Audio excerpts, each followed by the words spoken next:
रस रत्नाकर में कुछ ऐसी विद्याओं का जिक्र है जो उस वक्त में प्राचीन समय में एग्जिस्ट करती थी। अलग अलग पदार्थों से वो सोना बना देते थे, अलग अलग धातुओं से। लेकिन उससे एडवांस टेक्नोलॉजी तो अभी है हमारे पास। आलू से सोना, इधर से आलू डालो उधर से सोना निकलेगा।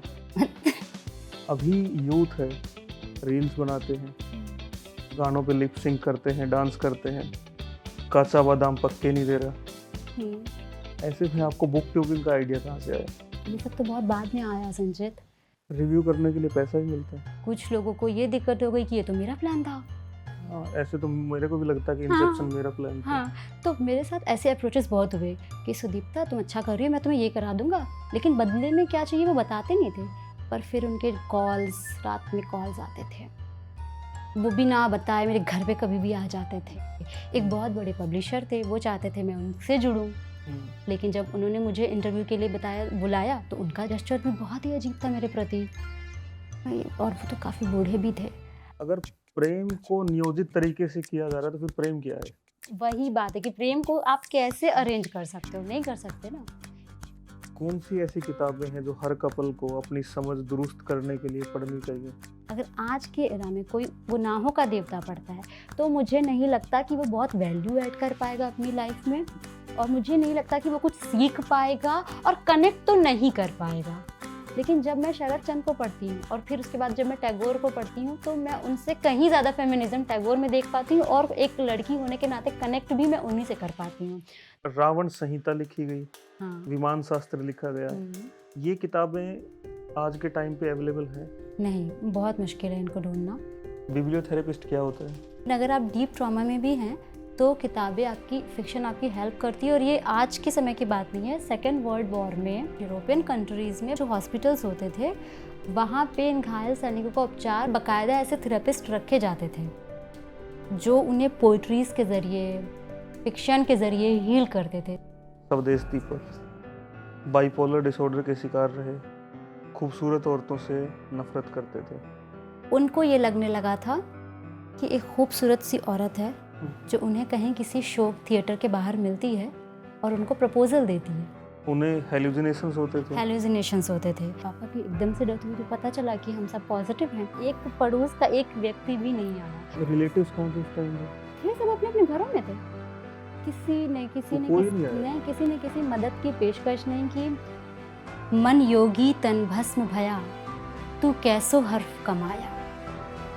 अजल के योगी ने फूंक जो मारी, इश्क का हर्फ अलाया।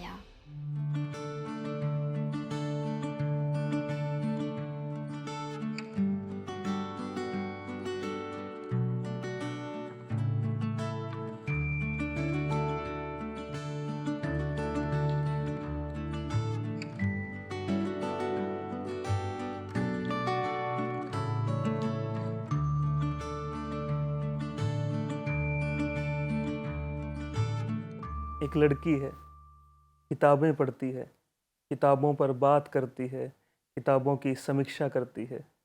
वो जानती है पढ़ने के महत्व को, समझती है भाषा के मर्म को। सिर्फ समझती ही नहीं बल्कि समझाती भी है कि अपनी तमाम परेशानियों से पार पाने के लिए क्या पढ़ा जाना चाहिए। वो जानती है कि हिंदी होना, हिंदुस्तानी होना क्या होता है। मैं जब भी उसे देखता हूँ तो सिर्फ यही सोचता हूँ कि प्रेमचंद के गोदान को पढ़ने वाली लड़की से खूबसूरत भी क्या इस दुनिया में कुछ हो सकता है। यूं लगता है जैसे कोई पंछी पिंजरा तोड़कर स्वच्छंद आकाश में उड़ान भरता हो, जैसे प्रेम का पहला खत पढ़ा जा रहा हो, जैसे आँखों के ठीक सामने कोई जादू टूटता हो। आज वक्त है उसी जादू से आपको रूबरू कराने का। वक्त है आपको किताबों की जादुई दुनिया की सैर कराने का। वक्त है आपको उस किताबों वाली लड़की से मिलवाने का जिसका नाम सुदीप्ता है, जयपुर में रहती हैं और फिलहाल हमारे सामने विराजमान है। नमस्कार सुदीप्ता जी, कैसे हैं आप? संचित, मैं बहुत अच्छी हूँ। आपका जन्म मैम वाराणसी में हुआ जी, लेकिन आप रहते जयपुर में हैं। रहती जयपुर में। दोनों ही जगहों का एक इतिहास है, बिल्कुल, एक सांस्कृतिक विरासत है। बिल्कुल। अपने कुछ एक्सपीरियंसेस बताइए दोनों शहरों के। बनारस तो मातृभूमि है, वहाँ पैदा हुई हूँ, वहाँ पली बड़ी हूँ, वहाँ मेरी पढ़ाई हुई है, स्कूलिंग हुई है, कॉलेज की पढ़ाई भी वहीं से हुई है। तो उसको लेकर जो मन में है भावनाएं और जो वहाँ का अनुभव है वो तो बहुत बृहद है। मतलब उसको तो मैं शब्दों में बांध ही नहीं पाऊंगी। बनारस में जब तक रही तब तक BHU से मैंने पढ़ाई की, बनारस हिंदू यूनिवर्सिटी से। स्कूलिंग मेरी वहीं एक UP बोर्ड के स्कूल से हुई। तो बहुत मेरे ख्याल से जीवन का मेरे 25 से ज़्यादा साल वहाँ बीते हैं बनारस में। तो वहाँ पे ऐसा रहा कि जो मेरी किताब पढ़ने की आदत जो डेवलप हुई वो मेरी हुई जब मैं यूनिवर्सिटी में पहुँची।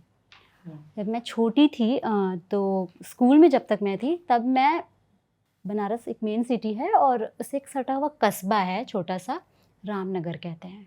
रामनगर का किला बहुत प्रसिद्ध है। तो वहाँ क्योंकि मैं पली बड़ी हूँ, वहाँ पे जब मैं स्कूल में जाती थी तब तक बहुत कुछ लिटरेचर पढ़ने का या ऐसा माहौल नहीं था। बस ठीक था, स्कूल पढ़ाई कर लो, कुछ बड़े होके बनना है, और पढ़ा ये किताबें और कहानियाँ और एक कौन पढ़ता है जिसके पास खाली वक्त होता है, तो क्या ही मतलब है।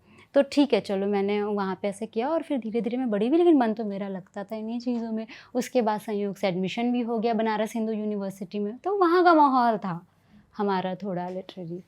आपने 2 साल लिटरेचर पढ़ा ग्रेजुएशन में, हाँ उसके बाद पढ़ाई आपने हिस्ट्री में कंप्लीट की, हाँ, क्यों? लिटरेचर पढ़ रही थी, उसका बहुत सीधा सा कारण है, बहुत सारे लोग नहीं बताते हैं। मुझे ऐसा लगता है कि आपका थोड़ा जिग-जैग रहा है। हिस्ट्री की पढ़ाई बहुत की ज़्यादा रहा है। ग्रेजुएशन तक, हाँ फिर मास कम्युनिकेशन की हाँ में पीजी डिप्लोमा किया। हाँ तो ये हाँ, मैं कैसे खुद विचार को आया? ढूंढ रही थी, ट्रायल एरर का टाइम था मेरा। हुँ, तो शुरू से कुछ भी मेरा सेट नहीं था कि मुझे यही करना है, हुँ। क्योंकि घर वाले उसी ट्रेडिशनल थिंकिंग के थे कि आपको कुछ बड़ा बनना है, आप कंपटीशन की तैयारी करो या आप कुछ ऐसा करो जिससे हमारे घर का नाम हो रोशन। और उस वक्त तक मुझे लगता था कि यार मैं तो ऐसी चीज़ों के लिए बनी नहीं, मैं क्या करूँगी, मुझे तो किताबें पढ़ना पसंद था। फिर ये हुआ कि शुरू से, क्योंकि बीइंग अ रीडर क्या होता है ना, आप शुरू से अपने आप को ढूँढना समझने लगते हो कि ये कितना ज़रूरी है। आप खुद को ढूँढते हो, जब आप पढ़ना शुरू करते हो तो आपको समझ में आता है कि पहले खुद को जानना और ढूँढना कितना ज़रूरी है। ये शुरू से था मेरे अंदर। तो मुझे ये लगता था कि मुझे अभी एक्सप्लोर करना है। खुद को लगता था, कोई ये कहता नहीं था कि तुम करो। फैमिली में कौन-कौन था आपके? मम्मी-पापा, छोटी बहन और मैं बड़ी हूँ। और मम्मी-पापा कोविड के दौरान गुज़र गए। जी, जी। क्या क्या रीज़न था? उस कोविड की वजह से ही कुछ हुआ या फिर? कोविड की वजह से हुआ। सारी चीज़ें उस समय यही चल रही थी। मैं अपनी डिलीवरी के लिए गई हुई थी मायके, तो वहाँ पे सब कुछ बहुत, मतलब वो मेरे फैमिली का सबसे अच्छा समय शुरू हुआ था। बहुत सारे लोग बहुत खुश थे, पूरी फैमिली साथ थी। हम दोनों बहनें अपनी-अपनी लाइफ़ में सेटल हो गए थे, मतलब सेटल इन द सेंस कि शादी करके सेटल हो गए थे। और मेरे पास में एक छोटी-सी बेबी भी आ गई थी। तो कुछ बहुत-बहुत अच्छा चल रहा था, और वो एकदम से पीक पे जाके ये कोविड का अटैक होता है। और 1 महीने ही हम सब साथ में थे, फर्स्ट एंड लास्ट था वो हमारा साथ का वक़्त। मतलब मैं, मेरे हस्बैंड, मेरी बहन, उसका हस्बैंड, सब लोग। और एकदम से पापा की एक दिन तबीयत ख़राब होती है, हम लोग समझ ही नहीं पाए अभी तक कि हुआ क्या, और तब तक वो चले जाते हैं। और उसके 1 हफ़्ते बाद मम्मी, उस वक़्त हम सबको ही कोविड हो गया था। तो जब मुझे पता चला कि जब पापा की एकदम से डेथ हुई तो पता चला कि हम सब पॉज़िटिव हैं। तब हमारी बच्ची थी 1 महीने की। फिर उसे लेके मुझे ऐसे वक़्त में मम्मी को छोड़ के, जस्ट बिकॉज़ हमारे पास एक छोटा, बहुत छोटा बच्चा है, तो उसको रिस्क में नहीं डाल सकते, तो वो घर छोड़ के मुझे निकलना पड़ा था आइसोलेशन के लिए। फिर छोटी बहन ने मम्मी का अकेले ही ख़्याल रखा, फिर उनको एडमिट ही कराना पड़ गया, क्योंकि मैं भी पॉज़िटिव थी। मैं भी हॉस्पिटल नहीं जा सकती थी। बच्चे को भी मैं उतने अच्छे से नहीं ख़्याल रख पा रही, तो हॉस्पिटल जाना तो अलाउ वैसे भी नहीं था आपको। नहीं जा सकते। फिर मम्मी अलग से वहाँ पे थी, उस वक़्त तो पीक पे था ये सारी चीज़ें, ऑक्सीजन नहीं मिल रहा था। हम सब 1 हफ़्ते 15 दिन तक, बच्चे को तो बिल्कुल ही हमने एक तरह से, उसका क्या ही किस्मत थी कि उसे हमें नेग्लेक्ट ही करना पड़ा था, और हम जो कि ये सब करते रहे, फिर मम्मी को हम बचा नहीं पाए उसमें। फिर हमारा घर हमें तुरंत खाली करना पड़ गया।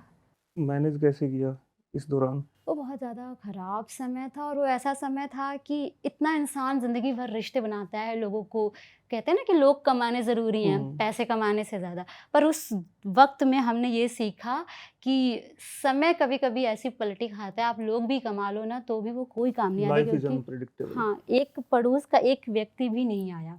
और हमारे यहाँ के जो संस्कार हैं, जो हमारे के ट्रेडिशन है, उसमें आपको पता ही है कि लड़कियाँ कुछ नहीं करती हैं।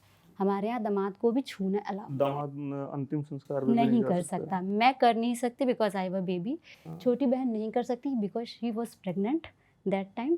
तो हम बहुत देर तक हम वेट करते रहे कि पापा को कैसे लेके जाएं उन मिट्टी को उनकी, कि कोई मिल ही नहीं रहा था, कोई आ ही नहीं रहा था। फिर किसी किसी से कॉल करके अननोन कुछ लोगों को बुलवाया हमने, क्योंकि हम कुछ कर ही नहीं पा रहे थे। और ऐसा भी उस वक्त हिम्मत नहीं थी कि रिलेटिव्स कहाँ थे उस टाइम पे? थे सब अपने अपने घरों में थे। तो कोई नहीं आया? किसी ने किसी मदद की पेशकश नहीं की। और अपना भी खुद का ऐसा हो गया था कि जब हम इस मुश्किल में हैं तो किसी को कैसे बोले कि तुम मेरे घर में कोविड से ये चीज़ हुई, हाँ। तुम आ जाओ। हम भी बहुत किसी को कह नहीं पाए, तो कोई नहीं आया। और फिर जबकि हमारे बहुत सारे रिलेटिव हैं बनारस में ऐसे। बनारस हाँ, में। मेरे जो ससुराल वाले हैं वो भी बनारस के, उन्होंने ही जो जितनी मदद हो सकी उन लोगों ने ही की। और उसके बाद पापा भी इसी तरह के अननोन लोगों के साथ उनका हमने चीज़ें कराई। और मम्मी के साथ भी ऐसा ही हुआ, कोई नहीं मिला, न कोई रिश्तेदार, न कोई कॉलोनी वाला, न कोई घर का। तो उनके साथ भी हमें ऐसे ही लोगों को हायर करना पड़ा और लेके उस जाना टाइम पे ये भी एक बिजनेस चला कि चल ही रहा था। काफी पैसा दे के हम अंतिम लोग संस्कार हम लोगों करवाना ने भी पड़ता दिया, था। हम लोगों ने खुद दिया पैसे। और वहाँ पे लोग बैठे रहते थे, ऐसे घाट पे लोग ऐसे बैठे हुए हैं बहुत सारे, आप जाओ, आप इतने लोग आ रहे हैं, बॉडीज़ आ रही हैं, वो लोग इसी काम के लिए बैठे हुए थे। पापा तो एकदम से चले गए।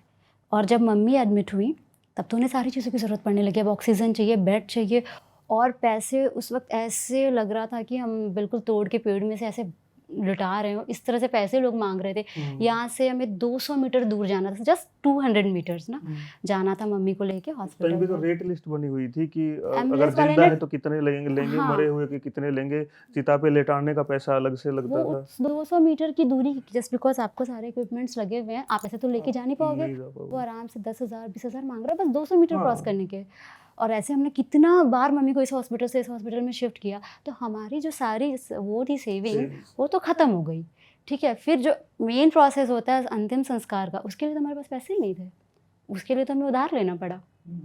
तो वो तो बहुत ही ख़राब वक्त था कि हमने उसको कैसे कैसे किया। और ये कभी किसी ने क्या सोचा होगा ऐसा कि ये समय आ जाएगा कि आपको इसके लिए उधार लेना पड़ेगा और आपको इसके लिए इतने क्राइसिस झेलनी पड़ेगी। और पैसे तो देना पैसे, पड़ेगा। लोगों की जो एक मदद होती है वो भी आपको नहीं मिल रही। पहली जॉब क्या थी मैम? पहली जॉब मेरी एक लोकल, वैसे तो मैंने बहुत सारा काम किया हुआ है। शुरुआत तो वैसे हमारे समय के बच्चे ट्यूशन पढ़ाने से करते थे, तो हमने भी ट्यूशन पढ़ाया है बहुत समय तक, जब तक मेरा ग्रेजुएशन रहा तब तक घर पे। पढ़ाई की तरह करियर भी आपका जिग-जैग चला? हाँ, बहुत, बहुत। मैंने हमेशा ये देखा है, अपने अंदर मैंने ये चीज़ देखी है कि जहाँ मुझे लगता है कि यार ठीक है, यहाँ मैंने ट्राई कर लिया और ये इसके लिए मैं बनी नहीं हूँ, या ये चीज़ मेरे लिए नहीं है, या मेरी लाइफ से मैच नहीं कर रही है, तो ये छोड़ने में मुझे कभी कोई संकोच नहीं हुआ। इसके लिए मुझे बहुत क्रिटिसाइज़ किया गया, लेकिन ये मैंने किया और ये मुझे अब की डेट में मुझे अपने सारे डिसीज़न सही लगते हैं। मुझे नहीं लगता कि मैंने कुछ इतना ज़्यादा इधर-उधर किया है, तो वो गलत किया है। मैंने बहुत कुछ सीखा है। रेडियो में काम किया आपने? रेडियो में काम किया। क्या एक्सपीरियंस वो रहा अच्छा था, रेडियो? बहुत अच्छा था। तो न्यूज़ चैनल से शुरू किया, तभी मुझे समझ में आ गया था कि रेडियो में ही जाना है। क्या है ये, किस टाइप की जॉब होती है? क्या प्रोफाइल होती है? मैं तो रेडियो जॉकी थी और साथ में मैं कॉपी राइटिंग भी करती थी। तो उसमें क्या होता है कि रेडियो जॉकी तो सभी जानते हैं कि आपको एक शो दिया जाता है और आप वो शो लाइव करते हो या रिकॉर्डेड करते हो। पर वो जॉब 3 घंटे की नहीं होती है, वो पूरे दिन की पूरे जॉब दिन होती की। है। हाँ, आपको अपनी स्क्रिप्टिंग से लेके रिसर्च वर्क से लेकर के रिकॉर्डिंग, अगर आप रिकॉर्ड कर रहे हो तो एडिटिंग, साउंड एडिटिंग जो होती है वो सारी चीज़ें, बहुत सारी चीज़ें करनी होती है। तो ये एक पूरा प्रोफ़ाइल था। दूसरा प्रोफ़ाइल मेरा था कॉपीराइटर का, जिसमें मैं एड्स लिखती थी। एड्स के स्क्रिप्ट रेडियो के लिए? हाँ, रेडियो के लिए कमर्शियल एड्स, जिंगल्स होते हैं, प्रोमोज़ होते हैं, शो प्रोमोज़ होते हैं। आप लोगों ने रेडियो सुना होगा तो बहुत सारी बिल्कुल। चीज़ें सुनी होंगी, तो वो लिखती थी। न्यूज़ चैनल के लिए आपने काम किया, वहाँ भी कंटेंट राइटिंग की, हाँ, वहाँ भी स्क्रिप्ट राइटिंग थी। तो वो पहले वहाँ किया का क्या था, एक्सपीरियंस रहा? शुरुआत वहीं से की थी। ठीक है, मास कम्युनिकेशन के बाद क्या हुआ, शुरू में जब आपने अभी थोड़ी देर पहले पूछा था ना कि हिंदी आपने 2 साल पढ़ी और फिर मैंने एंशिएंट हिस्ट्री हिस्ट्री में लिया शिफ्ट और किया। फिर मैंने मास कॉम कर लिया। तो ये इस तरह से हुआ कि हिंदी पढ़ रही थी मैं। हिंदी तो मुझे वैसे भी पसंद है, किताबें तो मैं पढ़ती थी। पर मुझे लगा ऐसे नहीं पढ़ना है, इस तरीके से तो नहीं पढ़ना है जैसे पढ़ाया जा रहा है। वो जो सिस्टम है ना, उससे प्रॉब्लम हो रही थी कि ये इस तरीके से अगर मुझे पढ़ाया जाए कि तुम जाके इतिहास पढ़ के आओ और फिर ऐसे उनके बारे में संदर्भ और प्रसंग सहित ऐसे व्याख्या करो, वो मेरा तरीका नहीं है। लिटरेचर पढ़ने का भी वो मेरा तरीका नहीं था। वो मैं स्वाध्याय से भी पढ़ सकती हूँ और मुझे लगा कि मैं ज़्यादा अच्छे से समझ पाऊँगी, और जो कि सच भी हुआ।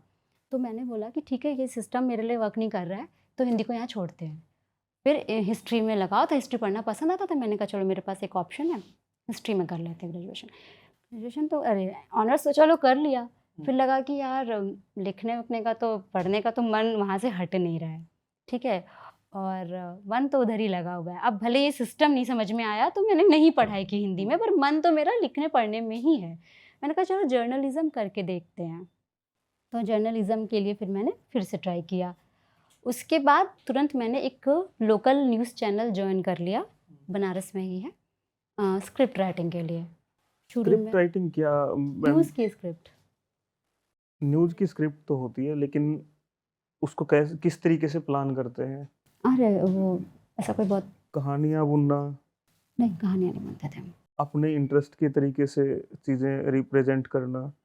हमारे पास अभी आजकल मीडिया पे जो आरोप लगते हैं वन साइडेड होने के, एक तरफ की कहानियाँ लिखना, दूसरे एंगल को बिल्कुल ही तोड़ मरोड़ के पेश करना, हाँ ये भी स्क्रिप्टिंग का हिस्सा रहा।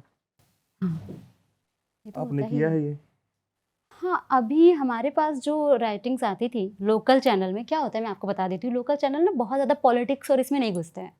वो ना सिंपली बहुत ऐसी चीज़ें दिखाते हैं जिसमें कंट्रोवर्सी उतनी ना हो। जब आप किसी लोकल चैनल को देखोगे ना, तो वो बहुत ब्रॉड लेवल पे, आज नहीं पता मुझे क्या हो रहा है अभी। वो बिल्कुल हाँ। लोकल चैनल्स हाँ। बिल्कुल रो कंटेंट लेके हाँ, आते हैं। बहुत सिंपल आते हैं, उनको बहुत बहुत simple, कंट्रोवर्सी हाँ। नहीं चाहिए, हम्म, ठीक है।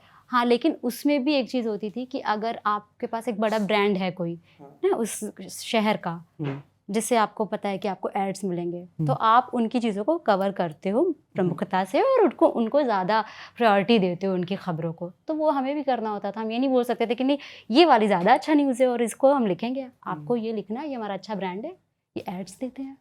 और फिर जॉब क्यों छोड़ी? वो लोकल न्यूज़ चैनल की, उसमें तो मैं आगे फ्यूचर नहीं देख रही थी ना, वो तो मैंने शुरू इसलिए किया क्योंकि अभी मुझे सीखना है, सीखने के लिए शुरू किया। जब 2 साल कर लिया तो मुझे लगा लोकल ही न्यूज़ चैनल में थोड़ी रहना है, आगे निकलना है। मैंने फिर ट्राई किया कि मैं एंकरिंग करती हूँ, न्यूज़ एंकरिंग।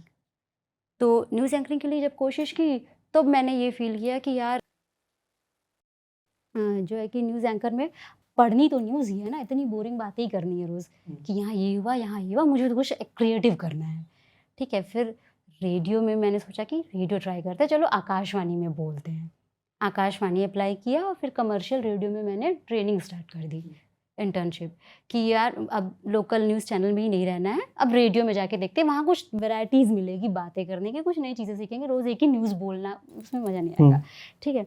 तो रेडियो में मुझे बहुत अच्छा रिस्पॉन्स मिला। जब वहाँ गई तो कुछ समय तक सीखना ही होता है आपको, तो फिर इंटर्नशिप करना शुरू किया। 2 महीने बाद अच्छा सब समझ में आने लगी, चीज़ें अच्छी हो रही थी। फिर मैं गई आगरा। आगरा में मैंने पहले तो एक कम्युनिटी रेडियो जॉइन किया, वहाँ काम किया। फिर ग्वालियर में गई, वहाँ मैं एज़ अ आरजे और कॉपी राइटर रही। इस तरह करते-करते अब आप क्या जानना चाहते हैं बताइए कि उसके आगे मैंने क्या किया? उसके बाद आपने एनजीओ ज्वाइन किया। ये अच्छा, ये आपको पता है? ओके, वो बहुत कम हम समय के लिए था। जिनको चाहते हैं उनकी सारी खबर रखते हैं। नहीं, ये तो बहुत अच्छा लगा जान के, ज़्यादातर लोग ये जानते ही नहीं है मेरे बारे में, जो आप पूछ रहे हैं। तो एनजीओ मैंने कैसे ज्वाइन कर लिया? अच्छा, रेडियो में थी मैं, ठीक है। अब यहाँ पे मुझे अपने बारे में एक और नई बात पता चल गई कि ये है तो मज़ेदार, नई-नई बातें करने का मन कर रहा है, सब कुछ कितना अलग है, किसी भी टॉपिक को लो और उसको अपने पर्सपेक्टिव से बना करके आप एक अपना ट्विस्ट एंड टर्न देके उसको लोगों के सामने प्रस्तुत करते हो। मज़ा तो बहुत आ रहा था, लेकिन जो उसका ग्लैमरस वाला पार्ट था, वो मैं उसके लिए नहीं थी। मुझे लगा यार ये अपने लिए नहीं है। ग्लैमर से डर लगता है? डर नहीं लगता है, मुझे वो पसंद नहीं है, वो दिखावेबाज़ी मुझे बिल्कुल पसंद नहीं है कि आपको ना हमेशा ना एक आरजे वाले उसमें रहना है। मैम आपसे कोई मिलने वो आए, रोब पसंद नहीं। हाँ, नहीं, मुझे बिल्कुल पसंद नहीं है और मुझे उसमें कुछ गलत नहीं लगता। आपसे कोई मिलने आया बहुत दूर से, आप मत जाओ तुरंत मिलने। क्यों, वो बहुत दूर से आ रहा है और बहुत गर्मी है बाहर, यार ऐसे मत करो। नहीं, आप नहीं जाओगे, आप ऐसे मत बात करो, आप इंटर्न से बात मत करो। तो क्यों अच्छा। नहीं करें इंटर्न से बात? नहीं, कोई बात नहीं, वो बंदा भी सीखने आया है। तो और उसके बाद प्रॉपर हायरार्की है, उसको फॉलो करो। हाँ, हर जगह नहीं है रेडियो में ऐसा, पर हाँ। कहीं-कहीं है। शायद मैं जहाँ थी वहाँ ज़्यादा ही था। तो ख़ैर मुझे ये लगता था कि ग्लैमरस पार्ट तो अपने लिए नहीं है, कि आपको वैसे ही अपना एक पर्सोना बना के रखना है। आप ऑल टाइम हमेशा सुदीप्ता बन के प्रेजेंट नहीं हो सकते। आपका जो मेरा एक निक नेम भी पेट नेम होता है वहाँ पे, सब जगह नहीं होता, कहीं के होता है। आपको वही रिप्रेजेंट करना है खुद को। आप अपने सोशल मीडिया पे भी वही रहोगे, आप वो नहीं रहोगे जो एक्चुअली में आप हो। आप जो दिखा रहे हो आपको बस वही बन जाना है अब, ठीक है। वो बहुत मुश्किल हो रही थी, मेरे को लग रहा था मैं क्या ही हूँ और क्या ही दिखाना है, हमेशा एक उसमें रहना है, अटायर में रहना है आपको, क्या पाजो आजो आजो, मज़ा तो नहीं आ रहा था। तो मैंने कहा अब इससे भी हो गया, अभी कुछ मीनिंगफुल बातें करनी है। एनजीओ प्रोफाइल में कैसे सेट होता है? RJ, copywriter, content writer, anchoring, ये तो चलो फिर भी एक एक टाइप की फील्ड के काम हाँ है। हाँ, एनजीओ बिल्कुल ही अलग अलग है, चीज़ है। अलग है, मेरी वाइब्स की चीज़ें ये सारी, वैसे मैं बता दूँ। जब मैंने रेडियो छोड़ा तो मैंने कहा यार कुछ मीनिंगफुल करना है, ये नहीं। अच्छा, उस वक्त ये भी नहीं था कि कुछ ऐसा एन्जॉय ही करना है, ऐसा कुछ नहीं था। फिर क्या हुआ, मैं घर जब आई तो चारों तरफ से जो क्रिटिसिज्म झेलना शुरू हुआ कि इस लड़की को कुछ नहीं करना है, ये बस जाती है फिर वो काम छोड़ देती है। और क्या, मैंने कहा यार गलत काम हो गया मेरे से, मुझे तो पता ही था कि नहीं हो रहा था मेरे से, इसलिए मैंने छोड़ दिया। तो अब ये हुआ कि भाई घर पे ऐसे सुनना तो नहीं है बैठ के सबकी बातें, कुछ कर लो ना, या तो घर से थोड़ी देर बाहर ही निकल लो, लेकिन बाहर जाओ कुछ करो। ये सोच के, अब वो टाइम ऐसा होता है ना, हर किसी के लाइफ में आता है एक टाइम पे जब आप खुद से अर्न करने लगते हो, फिर आपको घर से पैसा नहीं मांगना होता है, फिर आपको चाहिए नहीं भाई कुछ करो, चाहे जैसे भी करो अभी।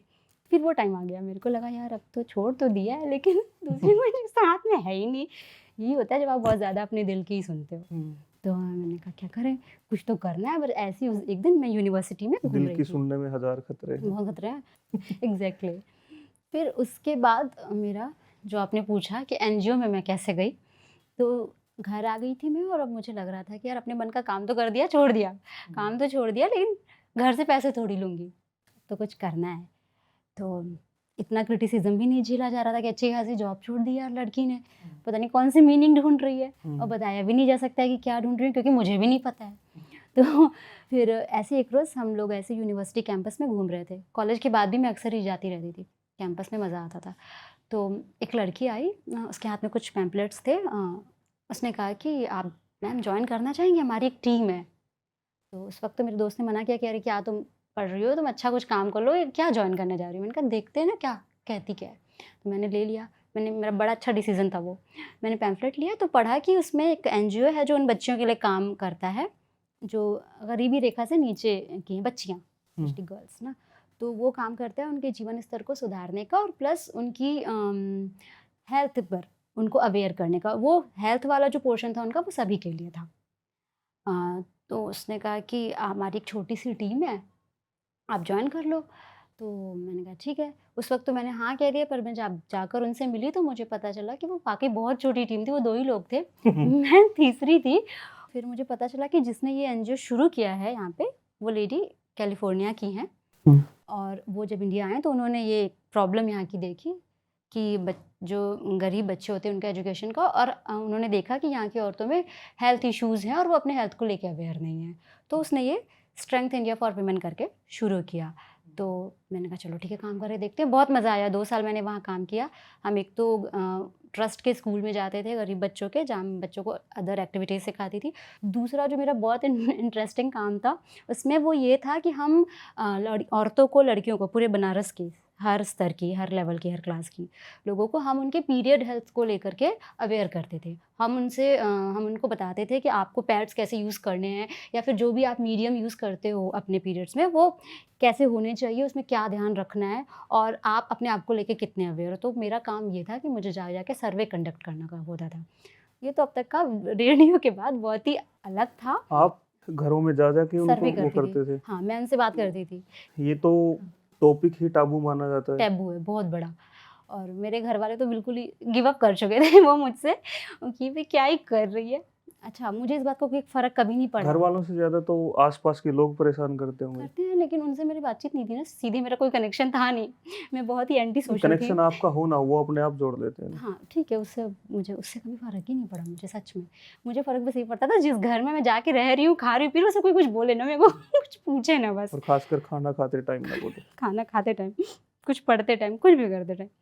तो ये था, पर मुझे मज़ा आ रहा था। मैं जाती थी, दरवाज़ा नॉक, किसी भी रैंडम घर में चले जाना होता था, दरवाज़ा नॉक करती थी, अंदर से कोई मोस्टली लड़कियां ही आती थी सीधे सवाल करना, भाई हम एक सेंटर से हैं, हम आपके पीरियड्स के बारे में जानना चाहते हैं, क्या है कैसे आप ज़रा बताएंगी। और आप विश्वास नहीं करेंगे संचित, बनारस अभी भी बहुत है महानगर, लेकिन अभी भी इतना ग्रो नहीं हुआ है कि आप किसी को भी जा करके ऐसे पीरियड के बारे में किसी रैंडम इंसान से जाके बात करने लग जाओ। सोच का दायरा विकसित नहीं हुआ। बहुत बहुत कम है। पर आप विश्वास नहीं करेंगे, मुझे बड़ा सरप्राइज़ हुआ उस वक्त कि ऐसा एक भी घर नहीं था जहाँ किसी लड़की ने बोला कि नहीं नहीं मुझे बात नहीं करनी है। दे आर एक्साइटेड, वो बहुत एक्साइटेड होती थी बात करने को लेके। आप और इससे भी बड़ी मज़ेदार बात पता है क्या थी, जितनी भी लोअर लेवल जिसे हम कहते हैं कि निम्न मध्यम वर्ग जिसे कहते हैं हम, उनकी जो लड़कियां होती थी वो ज़्यादा अच्छे से बात करती थी, वो ज़्यादा मुझे अवेयर दिखी, उनसे भी ज्यादा निम्न वर्ग के लोग और वो ज्यादा कंफर्टेबली और बात ज़्यादा करते होंगे। कंफर्टेबली बात करते थे। मगर उनको तो बिल्कुल दिक्कत नहीं थी कि आप मेरे हस्बैंड के सामने, भाई के सामने, किसी के सामने बैठो बात करो, हमारे पास इतनी तो जगह है, कहाँ बात करें, आप यहीं सही बैठो बात यहीं है। बात करो। मुझे बहुत अच्छा लगा। हम ऐसे घूमते रहते और मैंने तो अपने दोस्तों को भी जोड़ा। उस दिन तक उनको भी दिक्कत हुई, तो दीपिका तुम ये क्या कर रही हो यार, हम तो सबको बोलते हैं हमारी फ्रेंड आरजे थी, हम क्या कोई नहीं बोलो हमारी फ्रेंड ऐसे बात करती है, कोई दिक्कत नहीं है। और मुझे बहुत मज़ा आया, मतलब मैं कभी, मुझे ये बताने में कभी कोई हिचक नहीं हुई। और अभी भी मैं सोचती हूँ, मुझे लगता है अच्छा किया मैंने। यतींद्र से कैसे मिले? यूट्यूब चैनल से।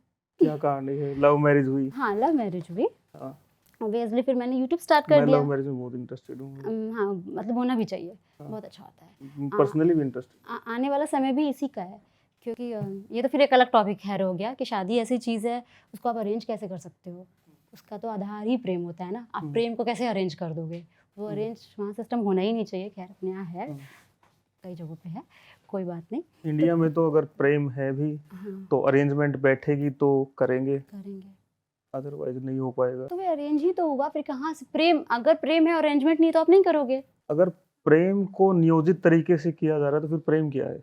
वही बात है कि प्रेम को आप कैसे अरेंज कर सकते हो, नहीं कर सकते ना। बचपन में हम लोग थे तो हम लोग सुनते थे, घर वाले बोलते हैं कि यार अपनी कास्ट की लड़की से प्यार कर लेते। हाँ यही मैं कहने जा रही थी कि बचपन में हम लोग आसपास में सुनते थे अपने दीदी भैया अपनी लोगों कास्ट वाली से कर ली तो Same कहते caste से हैं कि करेंगे। यार अपने एरिया की क्यों और चूज लोगों ने करी। किया ही है, बहुत लोगों ने ऐसे ही किया है कि देखो अपनी कास्ट किया तो बात बढ़ाते हैं। हाँ। और फिर वो ठीक है, कुछ इसमें वो ऐसा समय था। क्या दिक्कतें आई? बहुत सारी, मतलब मेरी तरफ से तो बहुत कम दिक्कतें आई थी। तो जब ये यूट्यूब चैनल शुरू किया मैंने, अपना एनजीओ जब छोड़ा नहीं मैंने, वो एक तरह से वो काम हो नहीं पाया, जम नहीं पाया उनका, हमारी टीम का। और काम हमने बहुत किया। और उसके बाद में क्या हुआ कि मुझे लगा कि यार अब मीनिंग कहाँ ढूंढा जाए, अब किताब। फिर आ गई, घर बैठ गई, बुक में सिर दे दिया कि यार अब तो इन्हीं सही है। यूट्यूब चैनल स्टार्ट कर दिया कुछ ही महीने हुए बात करते हुए किताबों के। तो फिर यतेंद्र का ऐसे ही फेसबुक पे मैसेज आया कि मैंने भी एक किताब लिखी है, तो मैम आप देख लीजिए एक बार। मैंने कहा ठीक है आप भिजवा दीजिए। और क्योंकि हम सेम सिटी में रहते थे तो कैसे भिजवाएं, तो फिर मिल लीजिए। तो फिर हम मिल लिए और फिर मिलते रहे।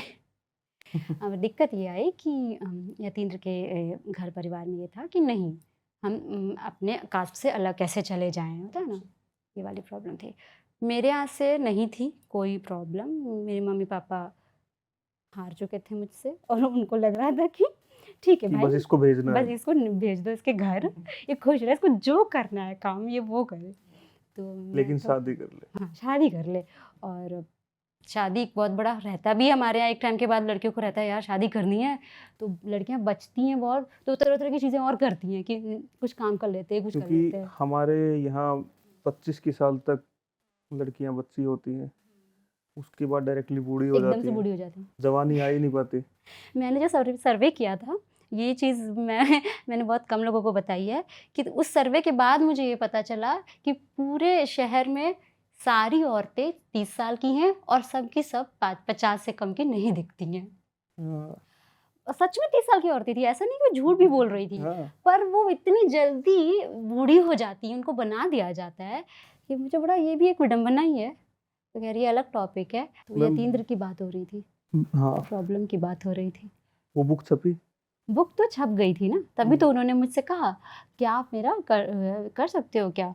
तो नहीं, वो तो पांडुलिपि लेके आए थे ना आपके नहीं पास? नहीं book, proper book. Proper book लेके आए थे? हाँ तो क्या रिव्यू करवाने के लिए लेके हाँ आए थे? उनको, ताकि तुम हाँ। रिव्यू, आप सुदीप्ता रिव्यू कर दीजिए, क्योंकि लेकिन वो कविता का कलेक्शन था, मैं कविताओं का आज तक मैंने नहीं किया रिव्यू। तो मैंने कहा यार कविताओं का कैसे किस करूँगी, नाम से छपी थी? कहीं मैं निर्वस्त्र तो नहीं, उनकी ये किताब थी। अभी अभी है है ना, ऑनलाइन आ रही है, अवेलेबल? हाँ आ रही है, ऑनलाइन मिल रही है आपको, कहीं भी मिल जाएगी।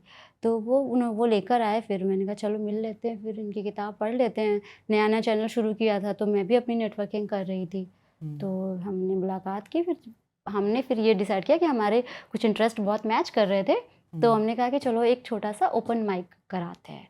अब वो उसी ओपन माइक की तैयारियों में हमारी बातें और बढ़ती गई। तो ये हुआ कि यतीन्द्र ने मुझे कहा, अप्रोच किया इस चीज़ के लिए। ठीक है, मुझे भी अच्छा लग रहा था बात करके कि अपने वाइब्स का बंदा लग रहा है, सही है। मेरे यहाँ भी चीज़ें फिर ठीक हो रही थी, सबको लगा ठीक है ये बस सही जगह चली जाए। और लेकिन यतीन्द्र के यहाँ प्रॉब्लम हो गई, क्योंकि इंटरकास्ट का सीधा सीधा मामला था, तो फिर कोई नहीं मान रहा था। बहुत समय हम लोग ऐसे ही घर वालों को बना रहे हैं, बात कर रहे हैं, है ना, झगड़े हो रहे हैं, बहस हो रही है, चीज़ें हो रही हैं, अपना भी काम चल रहा है, उसी में ओपन माइक भी हमने पूरा करा लिया, ये सारी चीज़ें हो रही हैं। तो जो ओपन माइक था उस दिन जो है कि यतीन्द्र ने किसी तरह कन्विंस करके वो मम्मी पापा को लेकर आए कि चलो अच्छा वहाँ पे बस देख लेना, वो एंकरिंग करेगी लड़की, तो बस देख लेना। तो मम्मी पापा आए थे, सिर्फ देखने ही के मूड से आए थे, बिल्कुल उनका वो मन नहीं था, क्योंकि उनके बेटे ने कहा था। आ गए वो लोग। अभी संबंध कैसे हैं बहुत परिवार अच्छे से? हैं, अब तो बहुत अच्छे हैं, मेरी मम्मी बहुत अच्छी हैं, अच्छे हैं सब लोग, बहुत बढ़िया हैं। पूरा ऐसा कुछ नहीं है कि तुम शादी करके आई हो तो बहू हो तो तुम्हारी जिम्मेदारी है। जिम्मेदारी तो अभी तक उन्होंने मुझ पर कुछ भी ऐसी नहीं डाली है। ठीक है, तो आपके साथ ही रहते हैं? नहीं, साथ में तो नहीं रह पाते, क्योंकि यतीन्द्र की ट्रांसफरेबल जॉब है। तो हम जयपुर में इसलिए हैं क्योंकि यतीन्द्र की वहाँ पे पोस्टिंग है।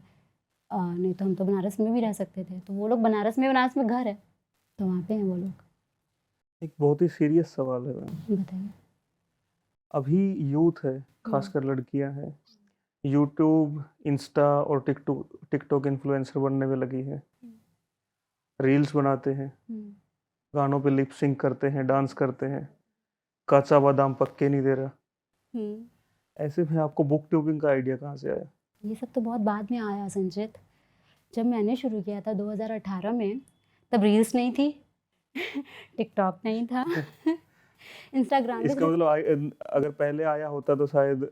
नहीं, तो मैं बुक्स के बारे में ही बात करती। अच्छा, आप ये जानना चाह रहे हो, गॉट योर पॉइंट। तो क्या हुआ कि उस वक्त तो ये था कि यूट्यूब ही बहुत ज़्यादा वीडियो के लिए वही देखा जा रहा था। ठीक है, मैंने यूट्यूब पे स्टार्ट किया, फिर बाद में पता चला कि अब नई नई चीज़ें आ रही हैं।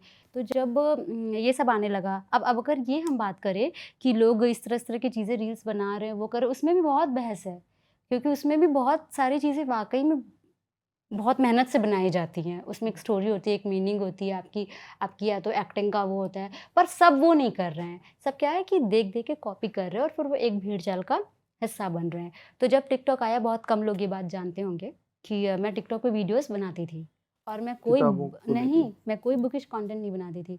मैं किताबें पढ़ती थी, मैं वीडियोस बनाती थी, ये काम ही अपने आप में इतना बड़ा था। जब मुझे ऐसा लगता था कि यार अब कुछ रिफ्रेशमेंट चाहिए, शादी हो गई है, घर से बाहर आ गए हैं, कोविड का टाइम चल रहा है, अब मेरा सारा सब कुछ चेंज हो चुका है ना, मेरा अपना सर्किल है ना, मेरा घर है ना, मेरे दोस्त हैं, कुछ नहीं है। मुझे बहुत मज़ा आता था टिकटॉक पे, मैं अपना कुछ भी, या तो लिप सिंक करना है, कुछ भी मैं करती थी, और मुझे उसमें कुछ भी बुरा इसलिए नहीं लगता था। बुरा लगने वाली कोई बात ही नहीं है, क्योंकि आपको अगर कोई मैसेज कन्वे करना है सिर्फ 15 सेकंड में, चाहे वो आप लिप सिंक करके ही क्यों ना कर रहे हो, तो इट्स अ चैलेंज। हाँ, ये और है कि जब आप बिना मीनिंग के कोई काम करते हो तो वो बेकार काम हो जाता है। लेकिन जब आप कुछ भी बना रहे हो, लिप सिंक ही कर रहे हो, लेकिन उसमें एक मीनिंग है, आपने कोई मीनिंगफुल डायलॉग लिया है, आप कुछ समझाना चाह रहे हो अपने एक्ट से, तो वो मुझे लगता है उसमें मेहनत लगती है। खैर, मैंने मेहनत के लिए किया भी नहीं था, मुझे मज़ा आता था, और मुझे लगता था कि घंटों घंटों फ़ोन पे फालतू की बातें कर रहे हो तुम किसी से, है ना, नेटफ्लिक्स देख रहे हो या जो भी फालतू कुछ भी यूट्यूब पे दिख रहा है बस क्लिक कर दे रहे हो और देखे जा रहे हो, कंज्यूम कर रहे हो, इतनी चीज़ें कंज्यूम कर लेकिन ये रहे हो। काफी एडिक्टिव है ना, नहीं, मेरे लिए तो ऐसा नहीं था। बनाने वालों के लिए भी और देखने वालों के लिए भी। मुझे कभी ऐसा नहीं लगा, क्योंकि आपको अपनी बाउंड्रीज खुद सेट करनी होगी ना, और यही अंतर होता है। मतलब मैं तारीफ नहीं कर रही हूँ, जब आप एक अच्छे रीडर होते हो ना, आपको पता होता है, आपको बहुत सारी चीज़ें, आप ऑर्गेनाइज्ड हो जाते हो, आपको पता होता है, आप फोकस्ड हो जाते हो, आप जानते हो कि आपको कहाँ पे कितना समय रुकना है, कब उस जगह को छोड़ देना है। किताबें ये सब कुछ सिखाती, वो भले आपको फील नहीं हो रहा है, पर आप पढ़ते पढ़ते तो मुझे पता था कि अब मुझे ख़त्म करना है, किताब उठानी है। बुक ट्यूबिंग का आइडिया किसने दिया मैम? मेरी एक दोस्त थी, तो जब हम लोग रेडियो में थे वहाँ पे, तो जब मेरे को ये लगना शुरू हो गया था कि अरे यार इसमें मज़ा नहीं आ रहा, अब क्या करूँ, कुछ है ही नहीं मीनिंगफुल, तब उसने मुझसे ऐसी इवन बातों-बातों में बोला कि सुदीप्ता यार तुम तो इतनी किताबें पढ़ती हो और तुम्हें पता है लोग यूट्यूब पे इतने अच्छे-अच्छे वीडियोज़ डाल देते हो, तुम बुक्स के बारे में क्यों नहीं बना के डाल देती हो कुछ वीडियोज़? ऐसे ही बोला। तो मैंने कहा ये बात मेरे दिमाग में क्यों नहीं आई? ये तो इसमें तो बहुत बहुत अच्छा है, मुझे मज़ा भी आता है बुक्स पढ़ने में और मैं कुछ दे पाऊँगी इसी ज़रिए से और कुछ मीनिंगफुल दे पाऊँगी लोगों को। मैंने कहा चलो ट्राई करूँगी। फिर उसके बाद में मैंने क्या किया कि रेडियो जब छोड़ा, तो लगा अब चलो अब कॉलिंग आ गई मेरी कि अब तुम्हें करना है जो करना चाहती हो। फिर हमने एक कैमरा, क्या मोबाइल था ही, हमने एक ट्राइपॉड खरीदा, एक माइक खरीदी और हमने एक ऐसा वीडियो बना के डाल दिया कि चलो देखते हैं क्या होता है। सबको अच्छा भी लगा। फिर और एक डाला, फिर अच्छा लगा, फिर सबको पसंद आने लगा, तो मुझे पढ़ने में और मज़ा आने लगा। फिर लोग किताबें भिजवाने लगे। अब इससे बढ़कर मुझे क्या चाहिए? मेरे पास किताबें आ रही बिना खरीदे, नहीं तो कितने मतलब किताब के लिए सोचना पड़ता था कि ये बुक चाहिए, अब तो जो चाहिए मिल जा रही है, फिर क्यों ही बंद करना? अब तो फिर किताबें पढ़ो और फिर जैसे-जैसे मैं वीडियो बनाती गई, मेरा ये जो अभी तक बस इंटरेस्ट था, वो पैशन एकदम बढ़ता ही गया। तो रिव्यू करने के लिए पैसा भी मिलता है? हाँ, पैसे मिलते हैं, लेकिन मैं पैसे नहीं लेती थी पहले तो। शुरू में तो मैं अपने उससे ही कर रही थी, शौक से कर रही थी। फिर जब आप कंटेंट गेम में एंट्री करते हो, धीरे-धीरे आपको समझ में आने लगता है कि ये आपका फुल टाइम जॉब है। अगर आप ये कर रहे हो तो आप कुछ और नहीं कर पाओगे। क्योंकि लेकिन अगर पैसा मिल रहा है तो खराब किताब को अच्छा भी बताना पड़ता होगा। नहीं तो मैं खराब किताब पढूँ ही क्यों? मैं पढ़ती ही नहीं हूँ। आपने जब मेरे मेरे चैनल पे सबसे बड़ा एलिगेशन यही लगता है, मसाला चाय पे, कि ये कि लोग आप क्रिटिसाइज़ नहीं करते नहीं किसी करते हो मैम, आप क्रिटिसाइज़ क्यों नहीं करते हो? जब आप कभी मेरा वीडियोज़ ध्यान से देखोगे, मैं हमेशा दोनों पॉइंट बताती हूँ। हाँ, लेकिन वो कभी भी हाँ, आलोचना साउंड ही ये नहीं करता है। मुझे भी लगता है कि हर किताब इतनी अच्छी कैसे हो तो सकती हर है? किताब मेरे चैनल पे आती ही नहीं है संचित, हुँ, कभी नहीं आती। मैं आपको इसका सीधा-सा कारण बताती हूँ कि ऐसा मैं क्यों कर रही हूँ और क्यों ये मुझे एक वाजिब कारण लगता है। पहला तो ये कि समीक्षा आलोचना में फ़र्क होता है। हुँ। मैं समीक्षा करती हूँ, आलोचना नहीं करती हूँ, ठीक है? दूसरा ये कि सिर्फ़ आलोचना इसीलिए मैंने समीक्षा वर्ड इंट्रोडक्शन में यूज़ किया था, हाँ, तो मैं क्योंकि आलोचना करते हुए हुँ, मैंने आपको कभी देखा नहीं मैंने नहीं किया और मैं भी नहीं बोलती हूँ कभी और अपने यही वीडियो। आपके खिलाफ सबसे बड़ा क्रिटिसिज़्म भी है। तो यही आज मैं आप सबको बताना भी चाहती हूँ, हाँ, इस इंटरव्यू के ज़रिए से कि जब सब मुझसे ये कहते हैं कि आप क्रिटिसाइज़ नहीं करते हो, आप आलोचना नहीं करते हो। पहली बात तो मैं आलोचना करती ही नहीं हूँ, मैं समीक्षा करती हूँ। दूसरी जो सबसे महत्वपूर्ण बात है कि मैं क्यों नहीं करती, मैं इस बात में विश्वास रखती हूँ कि जो मेरे चैनल का उद्देश्य है, वो है लोगों को ज़्यादा से ज़्यादा किताबों की ओर वापस लेके जाना। उनको साहित्य की खूबसूरती से परिचित कराना। ये बात मैंने बहुत बार ज़ोर दे-दे के कही है। हर जगह लिखी है, पोस्ट्स में लिखी है, वीडियोज़ में बताई है कि मेरे जो चैनल का उद्देश्य है, वो यही है कि लोगों को मैं हिंदी साहित्य की खूबसूरती से रूबरू कराऊँ। तो किसी को भी ना खराब और बुरी किताब नहीं पढ़नी है। लोगों को अच्छी किताब ही पढ़नी है। आप उनको बुरी किताब क्यों बताओगे? वो क्यों लेके आएँगे और पढ़ेंगे? उनको अच्छी किताब बताओ, वो पढ़ें, अपनी ज़िंदगी में कोई वैल्यू ऐड करें। लेकिन पब्लिसिटी का भी तो असर रहता है ना। कुछ किताबें पब्लिसिटी की वज़ह से बिकती हैं, हाँ, बिकती हैं। खूब बिकती हैं। हाँ, बिकती हैं। वहाँ पे समीक्षक का ये भी तो फ़र्ज़ बनता है ना कि उन किताबों के प्रति आगाह करे बिल्कुल बनता कि है। इतना पैसा, इतना टाइम आप अपना बर्बाद करके जो पढ़ रहे हो, हाँ, उसकी जगह पे कुछ प्रोडक्टिव किया जा सके। अगर आपको ऐसा लगता है कि आप कुछ भी पढ़ रहे हो, आप मुझसे पर्सनल मुझसे बहुत लोग पूछते हैं, मैम ये किताब ले लूँ क्या? मैं बहुत तुरंत जवाब दे देती हूँ, देख लो भाई। वैसे भी सारी किताब तो मैं पढ़ भी नहीं सकती। मैं सारी किताब कहाँ पढ़ सकती हूँ? किताबें तो इतनी है कि ये जन्म तो बहुत ही छोटा है, ऐसे 4 बिल्कुल, जन्म भी छोटे हैं, बिल्कुल। है ना? तो सब कुछ मैं पढ़ नहीं सकती। दूसरी बात मुझे लगता है कि लोगों को अच्छी किताबें चाहिए। तीसरी बात जो मेरे लिए पर्सनली है, वो मुझसे जुड़ी बात है। जब आप किताब पढ़ रहे होते हो, आपकी एक छोटा-सा ग्रुप होता है, आप जाके वहाँ बात करते हो कि मैंने ये पढ़ा, ये तो बहुत अच्छी बात है। लेकिन जब आप कंटेंट गेम में आते हो, यूट्यूब पे आते हो, तो आप अकेले नाकाफ़ी हो जाते हो किताबें पढ़ने के लिए। अब होता क्या है इसमें, मैं बैठ के किताब पढ़ रही हूँ और लगातार मुझे वैसी ही किताबें आ रही हैं जिनके बारे में मुझे अवेयर करना चाहिए। हुँ, तो मैं अपने लिए क्या पढ़ रही हूँ? मैं क्या बन रही हूँ? क्योंकि फिर तो मेरे पास बिल्कुल ही समय नहीं है उन किताबों को पढ़ने का, जो जो मुझे पसंद मुझे है। पसंद है। फिर मैं क्या बनूँगी? आप जो कंज़्यूम करते हो, जो पढ़ते हो, वैसे होते जाते हो। फिर मुझे हुँ। अपने बारे में भी तो सोचना है ना। क्या चैलेंजेस रहे मैम यूट्यूब पे? बहुत सारे रहे। क्योंकि हिंदी का पाठक बहुत कम है। हाँ, है। हिंदी के लिए अपने आप ही बहुत सारे चैलेंज हैं। वहाँ पे इस टाइप का प्रोफेशन चूज करना, किताबों पे बात करना और वो भी हिंदी किताबों में बात करना कितना चैलेंजिंग है? बहुत ज़्यादा, बहुत ज़्यादा। और अगर आप अकेले दम पे कर रहे हो, वो भी बीइंग अ गर्ल, तब तो और भी ज़्यादा। घर पे बैठ के ना ऐसा लगता है यूट्यूब वीडियो बनाने का मन किया, तो हमने एक मोबाइल मेरे पास है ही, हमने बस एक ऐसे मोबाइल सेट किया और हमने वीडियो बना लिया, वीडियो सब देख रहे हैं, मज़ा आ रहा है। पर एक्चुअली में ये इतना फ्लॉलेस होता नहीं है। ये आप बहुत बड़ी ज़िम्मेदारी ले रहे हो, तो उस पर से मैंने चूज़ कर लिया हिंदी लिटरेचर। ये बहुत बड़ी ज़िम्मेदारी का काम हो गया, चूज़ तो कर लिया क्योंकि मुझे शौक है, पैशन है पढ़ने का। जब मैंने करना शुरू किया तो बहुत जल्दी मैंने रियलाइज़ कर लिया कि तो बहुत बड़ी ज़िम्मेदारी का काम है। अब यूट्यूब और ये सारे जो भी सोशल मीडिया प्लेटफ़ॉर्म हैं, ये ऐसी जगह हैं जहाँ आपका कनेक्शन, मतलब आपकी पॉसिबिलिटी बहुत ज़्यादा है लोगों से जुड़ने की। अब आपको सब देख रहे हैं, आप पब्लिक हो गए हो, आप पब्लिक प्रोफ़ाइल हो। अब आप नहीं चूज़ कर रहे हो कि मुझे ये देखेगा, अब आप यूट्यूब पे हो, अब कोई भी आकर आपको वहाँ से देख सकता है। तब मुझे पता चला कि अब यहाँ पे ऐसे लोगों से जुड़ना होगा, राइटर्स से जुड़ना होगा, है ना? मुझे नहीं पता था कि एडिटिंग कैसे होती है, काइंड मास्टर कैसा ऐप है ना, कॉपीराइट म्यूज़िक न ये सब क्या होता है। फिर वहाँ पे क्या होता है, जब आप लोगों को पता चलने लगता है कि हाँ, ये व्यक्ति जो है या ये लड़की जो अच्छा काम कर रही है और इसके पास बहुत पोटेंशियल है, तो कुछ लोग तो चाहते हैं कि वो आपका फ़ायदा उठा लें। तो वो आते हैं तो बोलते हैं कि अब वो आपका फ़ायदा डायरेक्ट तो उठा नहीं सकेंगे, तो पहले कुछ ऑफ़र करेंगे वो आपको। तो सुदीप्ता आप ये कर दो, मैं आपके लिए ये कर दूँगा। फिर उसके बाद ये करते-करते वो अननेसेसरी फ़ायदा उठाना शुरू करते हैं। और हिंदी कम्युनिटी में क्या होता है कि वहाँ पे लोग बहुत जल्दी स्वीकार नहीं करते नई चीज़ों को। एक तो मैंने ये बहुत ज़्यादा नोटिस किया है अपनी इस कम्युनिटी में हिंदी लिटरेचर की, कि इन्हें ये या तो बहुत इनसिक्योर महसूस करते हैं या कोई दिक्कत है, एक नई चीज़ आती है तो ये एकदम पहले तो ये नकारेंगे, स्वागत नहीं करते हैं ये लोग। मैं बहुत लगी थी कि मेरा स्वागत हुआ, लेकिन बहुत जल्दी फिर मैं मेन स्ट्रीम में झोंक दी गई। बिल्कुल ही एकदम से लोगों ने ट्रोल करना शुरू कर दिया फेसबुक पे। कहीं पर मैंने आधुनिक हिंदी साहित्य को प्राचीन बोल दिया था। हैं? अच्छा। उस वक़्त नई-नई थी, इतना नई आइडिया था और कैमरा रख और के ये सामने। बहस हमेशा चर्चा में रहती है, नई हाँ, हिंदी, पुरानी तो हिंदी, आधुनिक साहित्य की। मुझे ये बोलना था कि जो हमारा साहित्य रहा है, आधुनिक हिंदी साहित्य, मैंने बोल दिया कि प्राचीन। ठीक है, मैंने बोल दिया, उस वक़्त नहीं आइडिया था। पर लोगों ने काफ़ी ज़्यादा, बड़े-बड़े लोग, माननीय लोग जो मुझसे जुड़े हुए हैं, ट्रोल वाली भाषा यूज़ करने लगे कि ऐसे नहीं कर सकता, कोई देवदास और पारो थोड़ी है, इस तरह की लैंग्वेज उनकी हो गई। तो मैंने बस यही कहा कि ठीक है, मैं छोटी हूँ, मैं विद्यार्थी भी नहीं हूँ हिंदी साहित्य की फ़िलहाल, तो मुझे टर्म्स का शायद नॉलेज नहीं होगा। आप मुझे आके सिखा सकते थे, मैं तो जुड़ी हुई हूँ यहाँ पे, आप मुझे बता सकते थे कि बेटा तुम गलत बोल रही हो। लेकिन ये ट्रोलिंग वाली भाषा, हरेसमेंट फील होती है। हाँ, बहुत बुरा लगा। तो लगा कि यार ये कैसे लोग कर रहे हैं? लेकिन इतनी तो स्ट्रॉन्ग मैं शुरू से ही थी कि इन चीज़ों से डर जाऊँ और वीडियो ना बनाऊँ, ऐसा नहीं था। तो मैंने तो बाकायदा उनसे बहस भी कर ली थी हालाँकि उस वक़्त।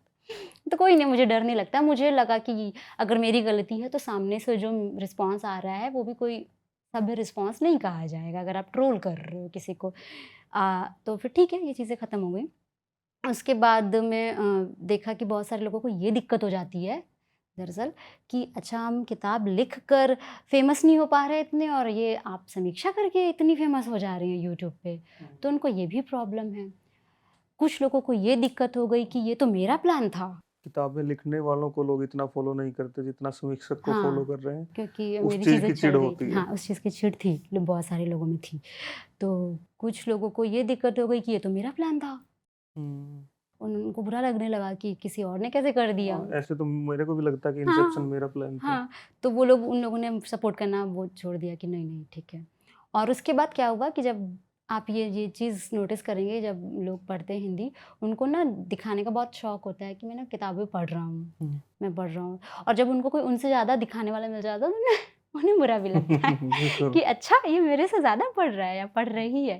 तो ये तो छोटी-छोटी चीज़ें हैं, चलिए ये कोई बहुत बड़ा चैलेंज नहीं था। बड़ा चैलेंज ये था जब मैं बड़े-बड़े लोगों से जुड़ी और मुझे ये पता चला कि हर कोई रेडी था, सुदीप्ता मैं तुम्हें यहाँ तक पहुँचा दूँगा।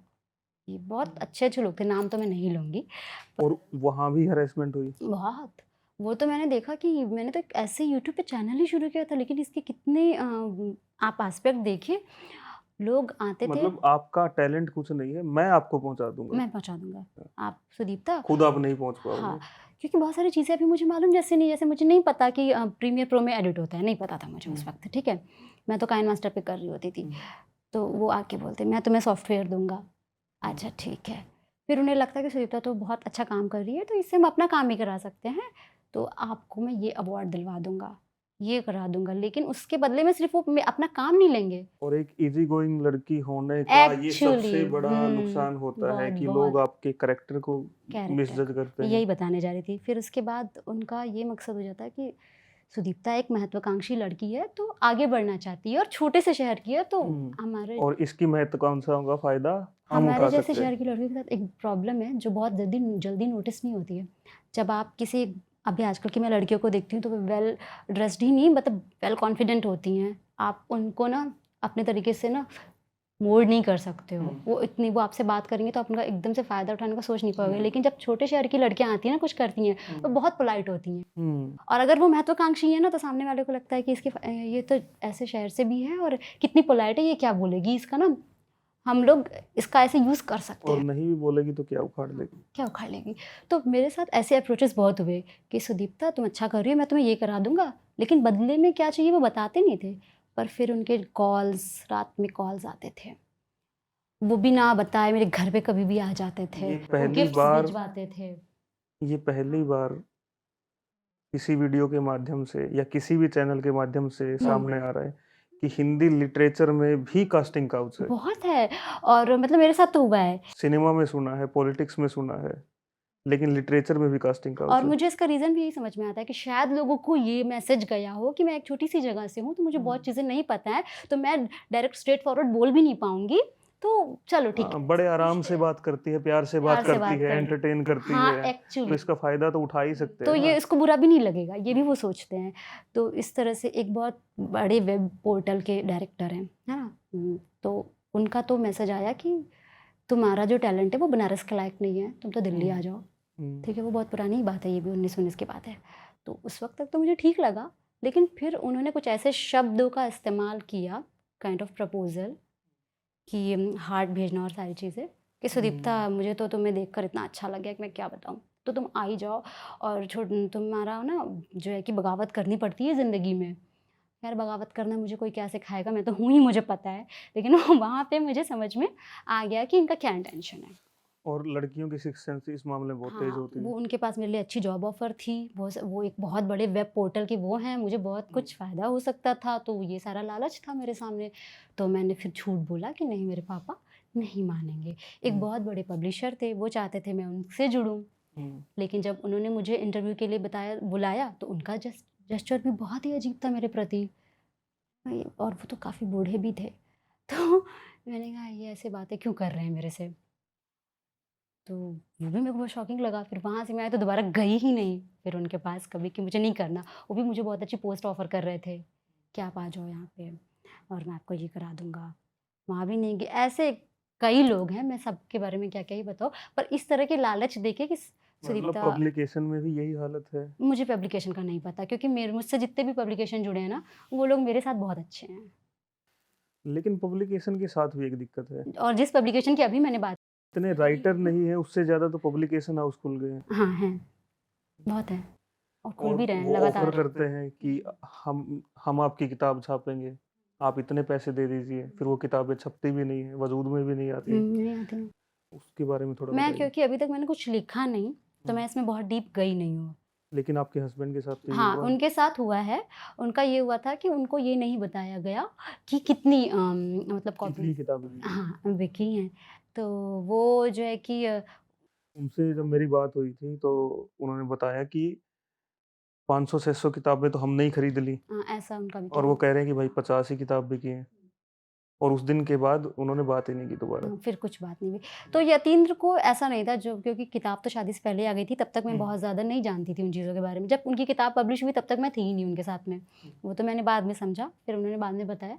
तो मैंने जो यतीन्द्र का अप्रोच देखा है, वो यही देखा है कि ठीक है, मुझे मेरी खुशी के लिए था कि किताब है, तो मेरी आगे, मैं इसमें ही बहुत खुश हूँ, उनको कोई शिकायत भी नहीं है। और मुझे भी लगता है कि अब आपको और मेहनत करनी चाहिए। आपके हस्बैंड की एक बड़ी कमाल की फ़िलॉसफ़ी है कि पहली 2 किताबें फ्लॉप लिखो, हैं, ताकि लोग आपको आपकी तीसरी किताब को रिस्पेक्ट दे सकें, आपको एक राइटर के तौर पे एस्टेब्लिश होने में मदद मिले। ये क्या कॉन्सेप्ट है? फ़िलॉसफ़ी क्या है, वो उन्होंने ऐसे मज़े-मज़े में बात की, लेकिन वो ये मानते हैं। हाँ, वो नहीं, वो बड़े सीरियसली कह रहे थे, मेरे को भी समझा रहे थे कि जब अपनी पहली किताब लिखो ना तो थोड़ा ठीक-ठाक ही लिखना, ज़्यादा अच्छी ज़्यादा मत अच्छी लिखना। ना लिखना। क्या होता है ना, क्या हुआ कि हम लोग पढ़ते लिखते रहते हैं तो इन चीज़ों में थोड़ा इन्वॉल्व रहते हैं, तो हम लोगों ने ये नोटिस किया, अभी एक हमारे बहुत ही पसंदीदा लेखक हैं, तो उनकी जब हमने पहली किताब पढ़ी, हाँ, तो हमें अच्छा जब लगा। पहली पढ़ी अच्छी थी, मज़ा दूसरी आया। और अच्छी थी, लेकिन तीसरी में गड़बड़ और कर दी। ऐसा हमने कई और भी लोगों में ऐसे नोटिस किया, तो हम ऐसे आपस में डिस्कशन करते रहते घर में, तो यतीन्द्र कहता रहता है कि देखो इन्होंने पहले तो इतना अच्छा लिख दिया और अभी दूसरी ऐसी हो गई। नहीं, उसका एक दूसरा कारण ये भी है ना मैम कि जब पहली किताब होती है उसमें आदमी बहुत इमोशनली अटैच्ड होता है, पूरी ज़िंदगी की जमा पूँजी उसमें लगा देता है, जो वैचारिक पूँजी है, उसको पूरा खर्च कर देता है। एक आदमी अपने जीवन में कितनी चीज़ों के ऊपर लिख सकता है? क्योंकि सबसे ज़्यादा तो पहली जो किताब होती है, उसी पे सबसे ज़्यादा रिसर्च वर्क होता है, सबसे ज़्यादा सबसे अटैचमेंट ज़्यादा होती है, जुड़ी होती है। इसीलिए पहली किताब ज़्यादा अच्छी निकल के आती है। इसका रीज़न जो हम ये समझ पाते हैं, मैं ये समझ पाती हूँ कि ये क्या होता है ना कि जब हम दूसरी किताब किसी की पढ़ रहे हैं तो हमें मज़ा इसलिए नहीं आ रहा है क्योंकि हमें लगता था कि जो पहली थी वो बहुत अच्छी थी, दूसरी में मज़ा क्यों नहीं आ रहा है, तीसरी में मज़ा क्यों नहीं आ रहा है। लेकिन ठीक वही तीसरी किताब जब कोई अगला बंदा पढ़ता है और वो उसकी पहली किताब है इस राइटर की, उसे पसंद आ जाती है। तो हमने कई बार ये नोटिस किया कि ये किताब हमें तो नहीं अच्छी लग रही है, पर जिस व्यक्ति ने पहली बार पढ़ी इस लेखक की किताब उसे अच्छी लग रही है। तब हमने ये सोचा कहीं न कहीं ऐसा तो नहीं है कि हमारी एक्सपेक्टेशन बहुत हाई सेट हो गई हाँ, है। यतींद्र ने यही लॉजिक दिया था कि हमारी एक्सपेक्टेशन एक पर्टिकुलर राइटर से बहुत ज़्यादा हाई सेट हो जाती है। लेकिन ये है कि अगर 2 किताबें आप फ्लॉप लिख ही दोगे, तो फिर तीसरी फ्लॉप आपकी छपने कौन देगा? फ्लॉप लिखने की बात नहीं है, बात ही नहीं कही उन्होंने। वो जो अक्सर मुझसे हमारी जो आपस में बातें होती हैं, वो यही होती हैं कि सारी चीज़ एक में मत दे दो, कुछ बचा लो हाँ, बचा के अपनी, रखो। हाँ, कुछ बचा लो अपनी। अब वो मज़े-मज़े में कह दिया होगा आपसे कि धन फ्लॉप होता लिख सभी दो। के पास है, हाँ, सब बचा के रखो। बचा के रखते हैं देता कोई एक्चुअली। नहीं। हाँ, यही बात है। तो ऐसा था हम लोगों का कि ठीक है, हमारा नहीं तो यतीन्द्र का था। और जो अभी ये बात हुई कि वो तो निकल ही जाता है, जब आपके अंदर है तो आप उसको रोक थोड़ी ही लोगे। रोक नहीं पाओगे ना। वो एक रचनात्मक प्रक्रिया का हिस्सा है और हाँ, यही है। और उसको रोकने लगोगे तो फिर आप लिख ही नहीं नहीं पाओगे। लिख पाओगे।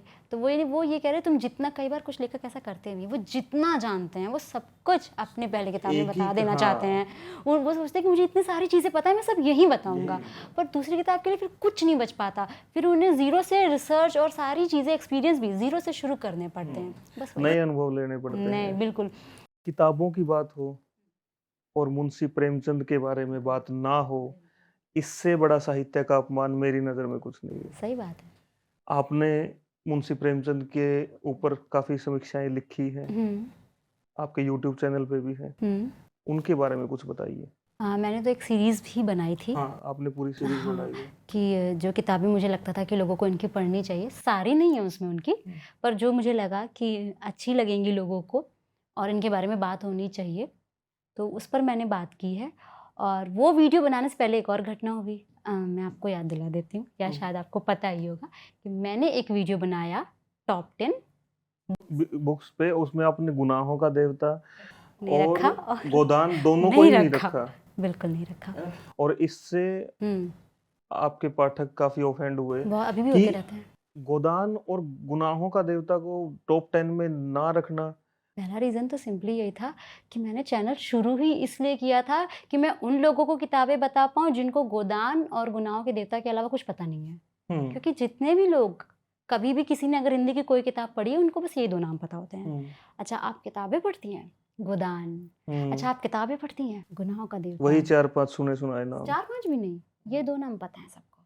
मुझे ये पता था कि लोगों को इन 2 नामों को जानने की ज़रूरत तो नहीं है और मुझे तो वही देना है जो लोगों को नहीं पता है। पहला रीज़न।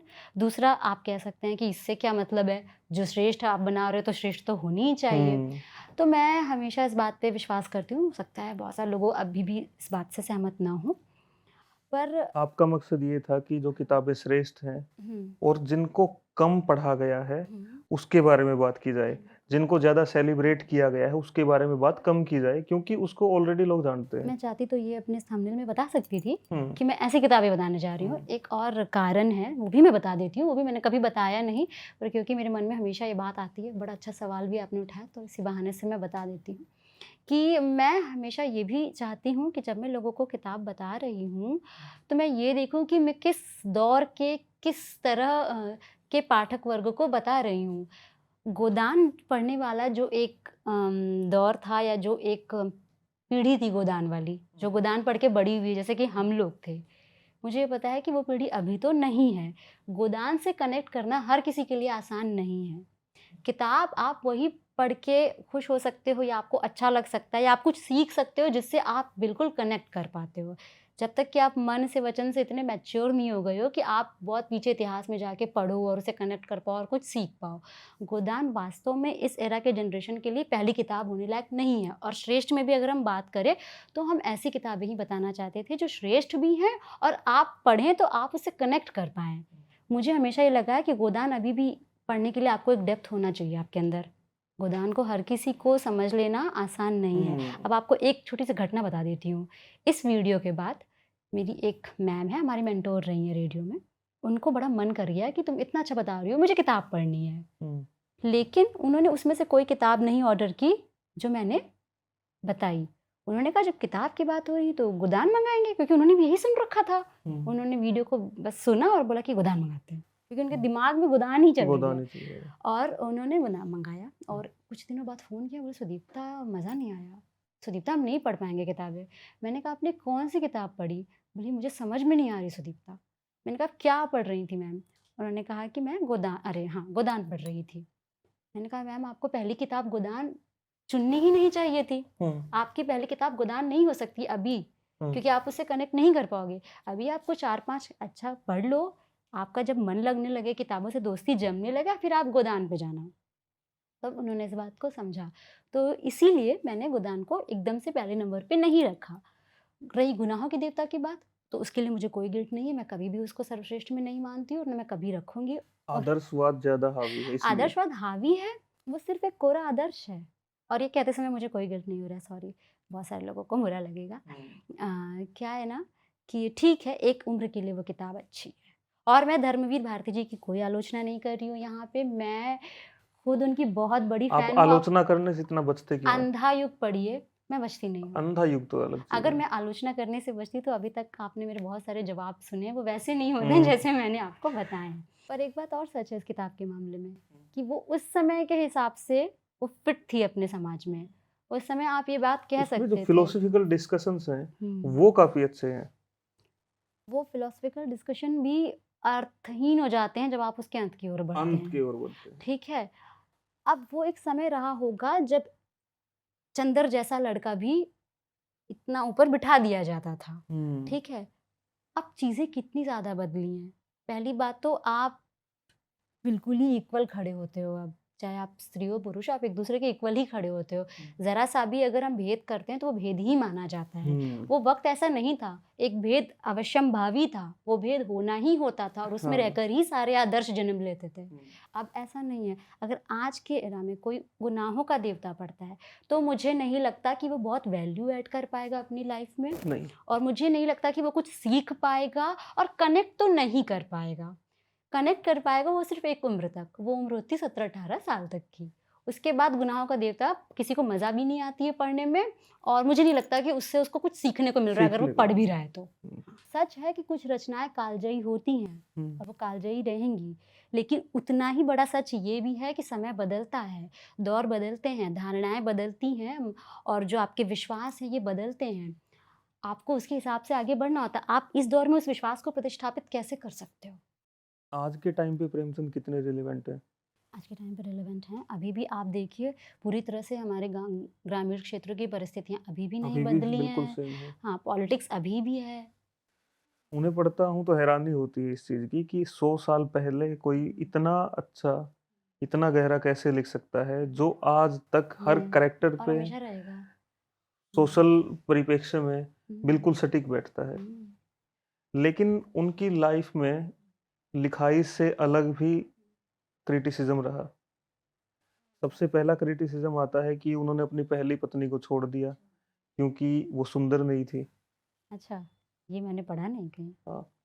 दूसरा क्रिटिसिज्म है कि इतनी रैशनल थिंकिंग रखने वाले प्रेमचंद ने झाड़ फूक का सहारा लिया अपनी बेटी का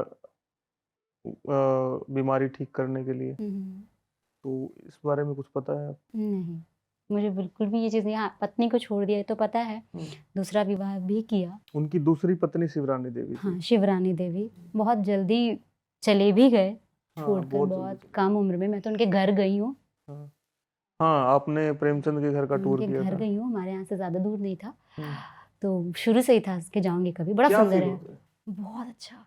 उनका घर इतना सुंदर बना दिया, ये भी एक विडंबना ही है संचित हम्म, कि उनको जब वो रहे जब रहे इतनी गरीबी में मरे। बहुत गरीबी में, और आप आज देखोगे है तो घर बिल्कुल वैसा ही सिंपल, हाँ, लेकिन उसको इतने अच्छे से रखा गया है, पूरा बिल्कुल सफ़ेद सफेद पेंट किया पेंट है। किया गया है। घर के अंदर आपको वैसे ही शांति फील हम्म, होती। जब मैं अंदर गई तो मुझे वाक़ई लगा कि मैं किसी नॉर्मल घर में नहीं आई हूँ, जबकि वहाँ पे ऐसे कुछ फैंसी अरेंजमेंट्स नहीं है नहीं, कि पूरा आप घर खाली पड़ा है वो तो। घर ऐसे ही पड़ा है जैसे खाली घर पड़ा होता है, सिर्फ शायद इतना है कि रोज़ दरवाज़ा खुलता होगा और शायद हल्की बहुत झाड़ू या सफाई हो जाती होगी शायद। उससे ज़्यादा वहाँ कुछ नहीं है। कुछ भी ऐसा नहीं रखा गया है कि कुछ प्रतीक के रूप में रख दिया गया हो कि ये प्रेमचंद जी यहाँ बैठते थे हम्म, या ये उनका बेडरूम अपनी है। विरासत को संभालने में तो हाँ, हम हमेशा पर ही फिर भी वो कंजूस घर रहे। बहुत लाइवली है। हाँ, बहुत, आप अंदर जाओगे ना आपको बहुत अच्छा लगेगा। क्योंकि हमारी भावनाएं जुड़ी हैं। शायद ये बात भी है, उनका कुआँ वहाँ पे बना के रखा हुआ है हाँ, कि उन्होंने यहाँ बैठ कर के 2 बैलों की कथा लिखी थी। वो कुआँ भी बहुत अच्छे से संरक्षित करके रखा गया है। ऊपर का कमरा इवन जहाँ पे कहा जाता है कि वो जन्म लिए थे, हम्म, वहाँ पे उनकी मूर्ति लगा कर के एक स्मारक भी बना है कि इसी पर्टिकुलर स्थान पे उनका जन्म हुआ था। तो बहुत अच्छा है। वो बाहर है, घर के बाहर है वो जगह। एक और लेखक हैं शरत चंद्र, हुँ, प्रेमचंद के जैसा ही लिखा, लेकिन प्रेमचंद ने सोशल कॉन्टेक्स्ट में ज़्यादा लिखा, हुँ। उन्होंने औरतों के ऊपर ज़्यादा लिखा लिखा। है, हाँ। शरत चंद्र का लिखा पढ़ते हैं तो लगता है कि किसी औरत ने ही लिखा है। हुँ, तो स्त्री विमर्श को लेके जितना काम शरत चंद्र ने किया, हुँ, हुँ। या कोई दूसरा लेखक उसके कंपैरिजन में उतना अच्छा काम कर पाया? उस वक़्त शायद नहीं कर पाए, लेकिन अभी बहुत लोग हैं हम्म, जो कर रहे हैं। अच्छा, शरत चंद्र के साथ मेरे साथ ये बात है, मेल राइटर की बात हो रही है। शरत चंद्र चट्टोपाध्याय की बात कर रहे मैं हैं ना? वही कह रहा हूँ कि इस वक्त जो अच्छा लिख रहे हैं, हुँ, हुँ। आप फीमेल राइटर्स की बात करिए, मेल राइटर की बात करिए। मेल राइटर्स की बात कर रहे हैं, मैं समझ रही हूँ। ऐसा मुझे नहीं लगता कि अभी ऐसा कोई नहीं है, क्योंकि मैं हमेशा इस बात में विश्वास करती हूँ कि हाँ, एक उनका समय था जब शायद उन्होंने ये शुरू ही किया था, वरना इसके पहले ये सोचना भी सोचा ही नहीं जा सकता था कि कोई पुरुष भी किसी महिला के बारे में ऐसा इतना लिख सकता लिख है। सकता है। ये तो शरद चंद्र को पढ़ के ही ये विश्वास, यकीन होना शुरू हुआ कि वो लिख सकते हैं। लेकिन उसी समय आप टैगोर को भी पढ़िए, तो भी आपको समझ में आएगा कि उन्होंने भी बहुत अच्छा लिखा है, अगर आपने टैगोर की कहानियाँ पढ़ी हैं तो। उनका भी जब मैं पढ़ती हूँ, अच्छा ये पर्सनल होता है संचित। हम्म, हर हर राइटर, मैं हमेशा मानती हूँ ये बात, इस सवाल पे मैं कह रही हूँ कि हर राइटर या हर किताब हर किसी के लिए नहीं नहीं होती है, होता, लेकिन हर किताब किसी न किसी के लिए जरूर ज़रूर होती है। होती है। अब यही डिफरेंसेस जो मेरे साथ हैं पैदा हो जाते हैं। शरद चंद्र बहुत महान लेखक रहे हैं और बहुत अच्छा उन्होंने काम किया। लेकिन जब मैं शरद चंद्र को पढ़ती हूँ और फिर उसके बाद जब मैं टैगोर को पढ़ती हूँ, तो मैं उनसे कहीं ज़्यादा फेमिनिज़्म टैगोर में देख पाती हूँ और एक लड़की होने के नाते कनेक्ट भी मैं उन्हीं से कर पाती हूँ। तो ये हो सकता है कि ये एक पर्सनल वो है कि शायद वो अ, मेरी चीज़ों के साथ उतना कनेक्ट नहीं हो पा रहा होगा। पर तो इसीलिए, क्योंकि अब मैं उस तरह से अगर कनेक्ट नहीं हो रही हूँ, तो मेरा अधिकार भी नहीं बनता है कि उस कि पर ज्यादा बात की ज़्यादा जाए। बात की जाए। नई फीमेल राइटर्स में कौन सी राइटर आपको ज्यादा पसंद है? नए में नए में? बहुत सारे हैं। मुझे अगर ऐसे नाम लेना हो तो अनु सिंह चौधरी हैं, हम्म, मनीषा कुलश्रेष्ठ हैं, और इनके अलावा विजयश्री तनवीर भी मुझे बहुत पसंद है। फीमेल पूछ रहे हैं आप ना? हम्म, ओके, तो विजयश्री तनवीर हैं, और इसके अलावा सुजाता करके एक हैं, वो भी बहुत अच्छा लिखती हैं, फेमिनिज़्म पे भी बहुत अच्छा लिखती हैं। तो वो भी मुझे, अभी तो मैंने उनको शुरू ही किया है, पर अच्छा लग रहा है। वो भी अच्छा कर रही हैं काम। नीलिमा चौहान करके हैं, वो भी सटायर करती हैं स्त्रीवादी मुद्दों पर, अच्छा लिखती हैं। फीमेल राइटर्स को लेके दो सबसे बड़े क्रिटिसिज्म रहते हैं। हुँ, पहला, कि उनकी राइटिंग का दायरा बहुत कम है, सिर्फ औरतों पे ही लिखा जाता है। हुँ, दूसरा, उनकी कहानियों में पुरुषों को खलनायक की तरह दिखाया जाता है। ज्यादातर फीमेल राइटर जो है, वो पुरुषों को खलनायक के तौर पे दिखाती हैं। इसमें कितनी सच्चाई है? कोई भी चीज़ एक और तरफ़ा तो रीजन क्या है हाँ, मैम, खलनायक की तरह दिखाने का क्या रीजन है? सीधा रीज़न ऐसा हुआ होगा उनके साथ, उन्होंने अपनी अनुभूति से ही कुछ लेकिन लिखा सभी होगा। के साथ। सभी के साथ होता है। देखिए, सबसे ज़रूरी चीज़ जो है ये समझने वाली है कि अभी थोड़ी देर पहले ही आपने कहा कि जो हम हमारे अंदर होता है वो पहले हम अपने आप को ही व्यक्त करते हैं, हम खुद को ही व्यक्त करते हैं। तो हमारे यहाँ तो मैं अपने समाज की पर्टिकुलर बात भी नहीं कर रही हूँ, मुझे लगता है ये पूरे विश्व में अभी है कि हर लड़की के साथ चीज़ें तो हुई हैं गलत, और वो पुरुषों द्वारा किसी न किसी रूप से, हम ये नहीं कह रहे हैं कि घर में ही या एक वायलेंस कोई आप कह लो कि उसकी वजह से वो बाहर निकल रही हैं, तो वहाँ भी वो पुरुष प्रधान समाज में अपनी जगह बनाने की कोशिश कर रही हैं, घर में तो वो कर ही रही हैं। तो हर जगह वो उन्होंने झेला तो है, चीज़ें बर्दाश्त तो की हैं, और उनको बहुत कम मौके मिले हैं ये बताने के, ना के बराबर। लिखने के लिए भी झेलना पड़ा होगा। बहुत, हर औरत को, क्या किसी भी औरत इसमें को। कितने चैलेंजेस हैं मैम? अब किताब लिखने से लेके छपवाने तक एक लड़की के लिए कितने मैं ज़्यादा चैलेंजेस? मैंने क्योंकि खुद नहीं लिखा अभी तक, फिर भी मैं ये चीज़ फ़ील कर पाती हूँ जब मैं और लोगों को देखती हूँ करते हुए, लिखते हुए। तो इतना समझ में आता है कि आप बिल्कुल 2 दुनिया में पैर रख रहे होते हैं। एकदम एक साथ ये 2 नाव की सवारी ही हो जाती है। अब उसमें वही सध सकता है जो जिसने खुद को बहुत मांझ लिया हो, और जिसके पास कहने की ज़रूरत नहीं है कि पूरे परिवार का और उसके सराउंडिंग्स का उसको बहुत ज़्यादा सपोर्ट चाहिए होता है किसी पुरुष की बनिस्बत। एक पुरुष को अगर लिखना होता है तो फिर भी वो अपने रास्ते खुद से निकाल लेता है, लेकिन अगर एक लड़की को अगर लिखना होता है तो वो नहीं निकाल पाती है। एक तो उसकी बनावट में एक बेसिक अंतर है कि वो अपनी चीज़ों को, घर को, बच्चों को अवॉइड करके एकदम से नहीं जा पाती है उधर। दूसरा, उसको बहुत ज़्यादा सपोर्ट चाहिए होता है। अगर आप किताब लिखना भी बैठ जाते हो तो ये तो एक पूरी की पूरी साधना ही है किताब लिखना। आपको एकदम अपने आप को अकेला कर लेना होता है। बहुत कंसंट्रेशन माँगता है ये, है ना? आपकी कितनी भी ज़िम्मेदारियाँ हों, आपके पास कोई ऐसा होना चाहिए जो आपको हमेशा ये बोले कि मैं हूँ, तुम कर लो।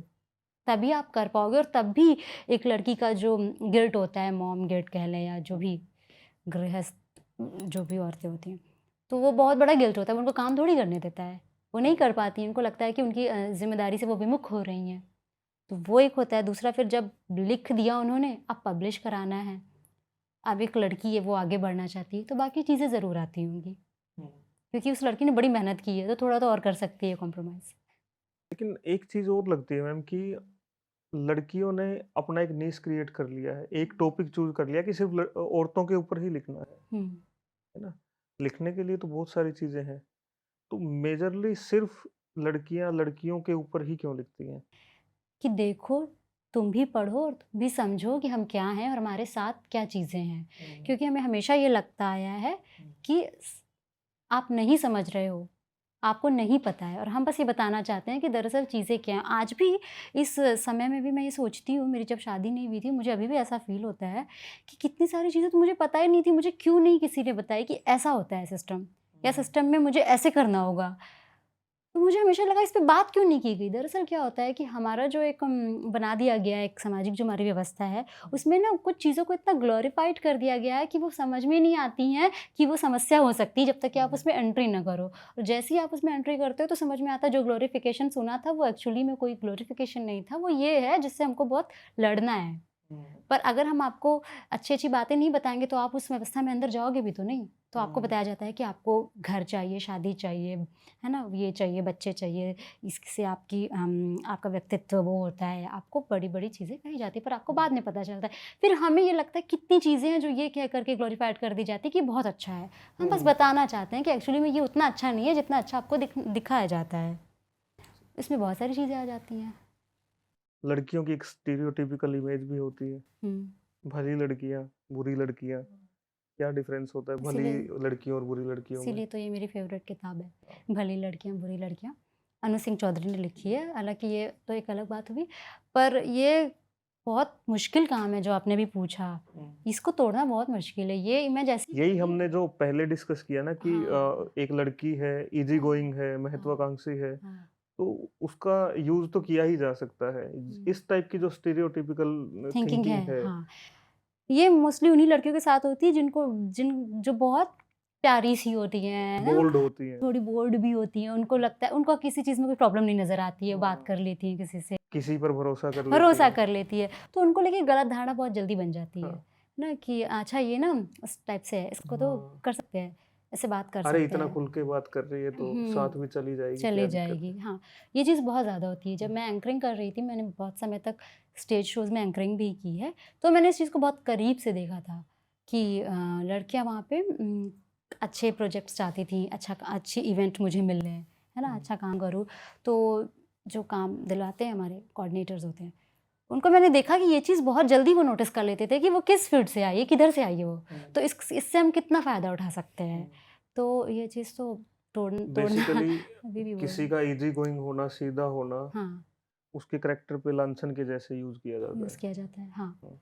कि ये कर सकते इसीलिए हैं। फिर लड़कियां फिर कहा घुटी-घुटी जाता है रहती कि हैं, एटीट्यूड बात में नहीं है, करती, फिर कहते हैं कि इसमें तो इसको तो एटीट्यूड बहुत बहुत ज़्यादा एटीट्यूड है, है, हाँ। सुंदरता का एटीट्यूड है, ज्ञान का हाँ, एटीट्यूड है। हाँ। हालाँकि मर्द को औरत के ज्ञान से ज़्यादा कुछ लेना-देना होता नहीं है ना? ये भी एक समस्या है, ये मेल ईगो ही है हुँ, कि हम हमेशा औरत को कमतर आँकते हैं। हुँ। मर्द को लगता है कि यार मेरे से ज़्यादा समझदार कौन होगा? और या अगर वो लड़की है तो इसको समझदार क्या ही है भी पता तो वो होगा? उसको नोटिस लेना नहीं चाहते हैं नोटिस कई नहीं बार। करना चाहता। कि ठीक है, अच्छा ओके। अच्छा मैं बहुत लकी हूँ इस मामले में, हाँ। क्योंकि यतीन्द्र ने डे 1 से ये चीज़ कही है और वो अभी भी मानते हैं और आज हैं, लोग बदल रहे हैं। अब मैं देखती हूँ ना ये जनरेशन को, काफ़ी चेंज हो रही है चीज़ें, लड़के बदल रहे हैं, वो समझ रहे हैं चीज़ों को, एक्सेप्ट कर अच्छे रहे के हैं। लिए बदलाव आ रहा है। हाँ, एक बदलाव आ रहा है और ये बहुत अच्छा है, मुझे तो फ्यूचर बहुत अच्छा दिख रहा है अगर इस तरह से चीज़ें कंटिन्यू रही तो। लेकिन हाँ, इसका मतलब ये नहीं है कि ये रेशियो जो है ये ज़्यादा, रेशियो अभी भी उधर का पलड़ा ज़्यादा भारी है। हुँ। तो जो लोग अभी भी जज ही करते हैं, प्रॉपर बैलेंस तो कभी हो ही नहीं नहीं हो सकता। सकता, तो अभी वो लोग अभी भी ज़्यादा हैं और बहुत ज़्यादा हैं और उनको बदलने की तो है नीड। इस पे मुझे एक बात याद आई, हमेशा हमारा जो पुराना जो हमारा आधुनिक हिंदी साहित्य है, उसको लेकर के अक्सर जब भी आप किसी को बात करते हुए देखेंगे तो हमारे यहाँ के जो पुरुष होते हैं, वो हमेशा पुराने समय की बात करते हुए भावुक हो जाते हैं। आप हुँ। देखिए वो खुश होते कि हैं। पहले तो औरतें कितनी औरतें इज़्ज़त ऐसी करती थी, हाँ, थी। इज़्ज़त भी नहीं है, हमारा घर ऐसा होता था, माँ हाँ, हमारे लिए खाना बना के लाती थी। और घर से बाहर भी नहीं निकलती थी। हाँ, मतलब इस चीज़ को वो ना बहुत प्यार से याद करते हैं ना, बहुत हुँ। कहूँगी वही वही कि ग्लोरीफाइड करते आजकल हैं। वो हाँ, संस्कार नहीं रहे। हाँ, संस्कार की बात चलो वो नहीं भी कर रहा है अगर पुरुष, अच्छा है, प्रगतिवादी पुरुष है अगर वो बहुत प्रगतिशील है, फिर भी वो ये ज़रूर कहेगा कि उस समय का अलग ही दौर था। हाँ, वो दौर अलग लेकिन था। आपने कभी ये नोटिस किया है कि जब कोई औरत पुराने समय में जाकर बात करती है तो वो दुखी होती है। वो उस वक़्त की हाँ, त्रासदी बताती है। वो हाँ। दुःख बयाँ करती है कि उसने कैसे उस माहौल में सर्वाइव किया, उसकी माँ ने या उसकी दादी ने, है ना? उनको इस तरह की चीज़ें झेलनी पड़ी। इतना बड़ा अंतर पता नहीं क्यों किसी को नहीं दिखता है, लेकिन ये बहुत बड़ा अंतर है कि जो सेम चीज़ तुम्हारे लिए इतनी सुनहरी यादें हैं, वही सेम चीज़ किसी के लिए त्रासद भरी यादें भी हो सकती हैं और इतना बड़ा फ़र्क है स्त्री और पुरुष में। तो आपको कौन-सी ऐसी किताबें हैं जो हर कपल को अपनी समझ दुरुस्त करने के लिए पढ़नी चाहिए? अ, दो एकांत, 2 एकांत। हाँ, श्री नरेश मेहता की है, मैंने हुँ, बहुत पहले पढ़ी थी। हुँ। और इसके अलावा आप इनको पढ़िए, शरद चंद्र की बिराज बहू। विराज बहू। हाँ, बिराज बहू ये बहुत अच्छी किताब है। शिवानी को भी पढ़ा जा सकता है, हालाँकि उसमें एक आत्मविश्वासी जो लड़की है, उसको ज़्यादा स्वाभिमानी एक जो स्त्री का किरदार है, उसको उन्होंने ज़्यादा प्रमुखता दी है, पर उससे भी चीज़ें मिलती हैं सीखने के लिए। बोल्ड दिखाया है। हाँ, बोल्ड दिखाया है, पर फिर भी आप उनका अंत देखेंगे तो एक बहुत अच्छा सुंदर वो मिलेगा आपको, न हन्यते। ना हन्यते। हाँ, ये भी अच्छी किताब है। मृदुला गर्ग को पढ़ा जा सकता है, बहुत सारे लोग हैं। एक औरतों से भी ज़्यादा स्टीरियोटाइपिकल इमेज है थर्ड जेंडर की, और उनके ऊपर कोई ना बात करता है, ना बात करना चाहता है। साहित्य भी बहुत कम लिखा गया। तो उनके जीवन के बारे में कोई ऐसी किताब जो आपने पढ़ी हो, कोई ऐसी आई ओपनर जो सबको पढ़नी चाहिए, ताकि हम थर्ड जेंडर की समस्याओं को, उनकी ज़िंदगी को नज़दीक से समझ सकें? इस पे वीडियो भी किया था मसाला चाय पे और मैंने बताया था कि क्यों पढ़ना ज़रूरी है और कौन-कौन सी किताबें हैं। मैंने बहुत बहुत सारी किताबें उसी वक़्त पढ़ी और बहुत कुछ जानने को मिला जो कि मुझे लगता है कि बहुत ज़रूरी है बाकी लोगों के लिए जानना, और ऐसी किताबों को पढ़ना जिसमें से एक तो है प्रदीप सौरभ की तीसरी ताली। तीसरी ताली। तीसरी ताली बहुत अच्छी किताब है, थर्ड जेंडर या LGBTQ के बारे में। अगर हम्म। आपको मैं ये नहीं कहूँगी कॉन्सेप्ट समझना है तो, लेकिन अगर आपको जानना है कि वो किस तरह की परिस्थितियों में अपनी ज़िंदगी गुजारते हैं तो आप ये पढ़िए। आप पढ़िए नीरजा माधव की लिखी हुई यमदीप, बहुत अच्छी किताब है। और इसके अलावा आप पढ़ सकते हैं नाला सुपारा, चित्रा मुदगल जी की, ये भी बहुत अच्छी है। खतों के माध्यम से वो पूरा किताब है। क्या होता है थर्ड जेंडर की लाइफ के बारे में थोड़ा सा एक्सप्लेन कीजिए। थर्ड जेंडर की लाइफ तो ऐसा तो नहीं है कि मेरा कोई ऐसा बहुत रहा हो करीबी कि मैं समझ नहीं, पाई हूँ। किताबों से जो आपने हाँ, समझा है, लेकिन जो किताबों किताबों में से पढ़ा जो है। मैंने समझा मैं वही बता पाऊंगी। किताबों में मैंने ये देखा कि एक तो मुख्य समाज से जुड़ना, मुख्य धारा का तो वो अंग है वो ही नहीं किसी अंग भी ही तरीके नहीं से। है, हाँ। है ही नहीं, वो सही बात है। और ये उनकी सबसे बड़ी समस्या नहीं, ये उनकी मेंटल हेल्थ को कैसे कैसे अफेक्ट करती होगी आप सोच भी नहीं सकते हैं कि ये उनके लिए किस तरह की परेशानियां खड़ी करती होगी उनके निजी जीवन में। ये बहुत मुश्किल है। दूसरा, उनको वो कितना भी कोशिश कर ले, वो वेल एजुकेटेड भी हो जाएं, उन्हें उस लेवल की चीज़ें मिलना, काम मिलना बहुत टेढ़ी खीरा, बहुत मुश्किल है, बहुत ही ज़्यादा मुश्किल है। तो अपनी अपब्रिंगिंग अगर वो खुद करना चाह रहे, एक टाइम के बाद उनके घर वाले उनको निकाल देते हैं कि बस अब तुम यहाँ मत रहो क्योंकि तुम्हारे होने से हमारी इज्जत पे तो बट्टा लग रहा है। और अच्छी अच्छी फैमिलीज़ में ऐसा होता है, या तो वो अपने घर से निकाल देंगे या बोलेंगे जाओ नानी के घर रहो, या ऐसा काफ़ी सारे लोगों के मेरे एक्सपीरियंस है, वो पढ़े थे तो उसमें था। फिर वो निकाल ही देते हैं। अब बंदे के सामने चैलेंज है कि वो मर तो सकता नहीं है, तो जीना है, काम भी नहीं मिल रहा है, मुख्य धारा में शामिल भी नहीं कर रहा है, तो उसमें से ज़्यादातर लोग यही हो जाते हैं कि फिर उन्हें वही प्रोफेशन चुनना पड़ता है जो वो नहीं चुनना चाहते हैं।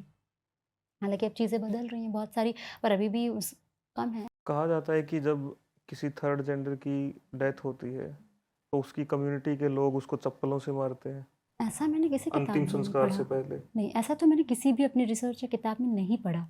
अगर कहीं और ये पढ़ा बात मैंने किसी भी नहीं, मैंने और सुना। समाज में होती होगी तो नहीं पता, पर अब मैंने जितना पढ़ा है ये चीज़ें तो नहीं थी। LGBT कम्युनिटी के बारे में क्या राय है आपकी? मेरी राय ये है कि हमारी तरह वो भी इंसान है, और मुझे तो ये लगता है ठीक है अभी ये अवेयरनेस लेकिन के कुछ लिए। लोग कहते हैं कि ये बायोलॉजिकल नहीं है, ये साइकोलॉजिकल है। साइकोलॉजिकल भी है। आप जन्म से नहीं होते, कुछ लोग नहीं होते हैं। बाद में इंटरेस्ट पैदा हो जाता है। ट्रांस के मामले में ऐसा कहा जाता है कि अगर कोई ट्रांस है, उसको लगता है कि वो अपनी गलत बॉडी में फिट हो गया है, उसकी सोल। साइकोलॉजिकल ये इस तरीके से रिप्रेजेंट किया जाता है कि आपने गलत संगति में आप ये रहे, भी कहा गलत जाता संगति है। में पले बड़े, इसलिए आप ऐसे हो गए। हाँ, ये ऐसा होता है। मैंने ऐसे कुछ चीज़ें देखी हैं, नोटिस की हैं। तो मैंने ये देखा कि एक बच्चा तो बचपन से ही है, ठीक है, वो शुरू से कभी लड़कियों जैसे रही ही नहीं, वो तो ऐसी ही है। मगर हमने एक दूसरी बच्ची को देखा कि वो ऐसी नहीं थी, लेकिन क्योंकि वो लड़की उस लड़की में इंटरेस्ट ले रही है तो उसे भी अच्छा लगने लगा। अब यहाँ पे आप बोलेंगे कि ये साइकोलॉजिकल इफेक्ट है, उसमें बहुत सारी चीज़ें वो करती हैं, मैटर करती हैं। कई बार क्या होता है कुछ लड़कियों के साथ कि उनका बचपन के एक्सपीरियंसेस इतने ख़राब हो जाते हैं, उनके साथ हैरेसमेंट के केसेस हुए हो या कुछ ऐसी चीज़ें अगर गलत हुई होती हैं ना, तो उनका इंटरेस्ट एकदम से ख़त्म हो जाता है अपोजिट जेंडर में। वो बिल्कुल ही नहीं पसंद करती। फिर ये बहुत बड़ा रीज़न होता है कि उनके साथ कुछ हुआ होगा ज़रूर ऐसा गलत। अर्ली लाइफ में जो कड़वे अनुभव रहते हैं। कड़वे बहुत अर्ली लाइफ में जो हो जाते हैं, जिससे वो निकल ही नहीं पाती। उसके बाद ना उनका इंटरेस्ट बिल्कुल ही ख़त्म हो जाता है। फिर वो अपनी अच्छी दोस्त बनाएंगी तो भी वो लड़कियां ही होंगी और उन्हें उनकी ही कंपनी में अच्छा लगेगा। तो ये भी एक रीज़न होता है। दूसरा रीज़न ये भी होता है कि वो इन्फ्लुएंस भी होते हैं, और मुझे लगता है ये कम एज में ही होता है। कम उम्र में ही अगर किसी लड़की को किसी लड़की का ही अटेंशन मिलने लगे, या किसी लड़के को किसी लड़के का ही अटेंशन मिलने लगे और उसे लड़कियों का नहीं अटेंशन मिल रहा है, तो उस उम्र में वो बहुत जल्दी इन्फ्लुएंस हो जाता है। तो ये क्योंकि तो वो होता उम्र ही है। होती है, बायोलॉजिकल हाँ। चीजें इस तरीके से काम करती पर हैं आप कि इन चीज़ों को ठीक कर सकते हैं, लेकिन जो आपके अंदर पहले से है, अगर आपको लगता है कि आपकी सोल ही बचपन से ही आप ये फील करो मेरी सोल ही गलत ट्रैप होगी साइकोलॉजिकल बॉडी में, चीजों को बदला जा सकता है, लेकिन हाँ, बायोलॉजिकल चीजों को नहीं तो बदला ये जा सकता। बायोलॉजिकल भी होती है ना। तो दोनों ही चीज़ें हैं। एक और कम्युनिटी है जिसके ऊपर बहुत कम लिखा जाता है, कम्युनिटी नहीं है, मैं इंडियन आर्मी की बात कर रहा हूँ। इंडियन आर्मी के ऊपर बहुत कम लिखा गया, उनकी लाइफ को बहुत कम एक्सप्लोर किया गया है, उनके संघर्षों को बहुत कम एक्सप्लोर किया गया है। उस पर कोई किताब आप अगर सजेस्ट करना मैंने चाहें? ना इस पे बहुत अच्छा सा एक वीडियो बनाया है, और हमारे फील्ड मार्शल की एक किताब है, अब एकदम से मुझे उसका नाम याद नहीं आ रहा है। हरी मुस्कुराहट वाला हाँ कोलाज, हाँ, नहीं वो तो उनकी है, गौरव उनकी क्या नाम है। भारतीय सेना की शौर्य गाथाएं, हाँ, भारतीय सेना की शौर्य गाथाएं, और एक फील्ड मार्शल है साहस और कोई, संकल्प। साहस और संकल्प। ये बहुत अच्छी किताब है, पर बहुत कम लिखा गया है। इनफैक्ट मैं भी ढूंढती हूँ, तो मुझे कुछ बहुत संतोषजनक परिणाम तो नहीं मिले अभी तक। अभी भी मुझे लगता है कि कुछ बहुत अच्छा काम हुआ नहीं उस है, जो कि तरीके से एक्सप्लोर नहीं किया हाँ गया, नहीं किया, और वो होना इन डेप्थ चाहिए। एक्सप्लोर नहीं किया नहीं गया। किया। जो एक्चुअल रियलिटी है, रियलिटी से जुड़ी हुई चीजें हैं, उनको उस तरीके से नहीं पेश नहीं किया दिखाया, गया। हाँ। माइथोलॉजिकल बुक्स पढ़ती हैं आप? पढ़ती थी, इंटरेस्ट है माइथोलॉजी में? बहुत था, अब नहीं है। अब नहीं है, क्यों? एक तो मैंने चीज़ सीखी है ये 5 साल से काम करते हुए, कि आप हमेशा से वही पाठक नहीं होते हो जो आप शुरू में थे। कभी भी कोई भी पाठक वही नहीं होता है जो वो जो शुरू में था। शुरू में था। आप हमेशा बदलते रहते हो। क्योंकि ऐसा नहीं है कि मैंने गुनाहों का देवता नहीं पढ़ा, हम्म, कई बार पढ़ा है, हम्म, ठीक है? और खूब पढ़-पढ़ के आँसू बहाए हैं। लेकिन अब वो मुझे नहीं पसंद है, और मैं मुझे ये कहने से कोई वो भी नहीं है। तो माइथोलॉजी भी एक टाइम पे बहुत मज़ा आया पढ़ने में, खूब पढ़ा है, और वाक़ई मैथोलॉजी तो ऐसे लिखी ही जाती है हमारे यहाँ कि आप तो छोड़ ही नहीं पाओगे किताब। आप पढ़ोगे, आपको जानना ही होगा, और वो मेरे साथ भी था, और अभी भी अच्छी लिखी जा रही है। लेकिन मेरा इंटरेस्ट हट गया एकदम से, क्योंकि कहीं न कहीं मैं ये महसूस करने लगी कि जो भी कुछ हम पढ़ रहे हैं सब एक कल्पना का हिस्सा है। हम्म, मुझे ये लगने लगा कि ये जो उसमें रियलिटी कम, कल्पना ज्यादा है। ज़्यादा है, और अगर ऐसी ही कल्पनाओं पे हमें अपना इतिहास जानना है, तो मुझे उससे थोड़ा-सा गुरेज होने लगा। गुरेज है। कि ठीक है फिर, कोई नहीं, जितना मैंने रामायण और महाभारत के बारे में जाना है वो ठीक है। माइथोलॉजी का मिस रिप्रेजेंटेशन भी बहुत होता है। अब तो और बहुत ये चीज़ें बढ़ गई हैं, कुछ भी लिख रहे हैं। अभी एक मूवी आई थी, आदि पुरुष, हाँ, काफी क्रिटिसिज्म झेलना पड़ा। बहुत। आपने देखी मूवी? नहीं, डायलॉग्स तो आपने सुने होंगे। बस सुने हैं डायलॉग्स। हाँ, उसके जो राइटर हैं, हाँ, वो अब भी अपनी गलती मानने को तैयार नहीं तैयार है। नहीं है। इतना मिस रिप्रेजेंट उन्होंने भगवान राम की इमेज को, हनुमान की इमेज को, पूरी कहानी को इस तरीके से रिप्रेजेंट किया है, जिस इंसल्टिंग वे में कहानी को कहा गया है। बहुत। क्या ऐसा करना फ्रीडम ऑफ एक्सप्रेशन के नाम पे सही है? नहीं, बिल्कुल सही नहीं है। बिल्कुल भी आपको सही नहीं। लगता है कि हमारी माइथोलॉजिकल चीजें जो हैं, जो हमारा माइथोलॉजिकल लिटरेचर है, हुँ।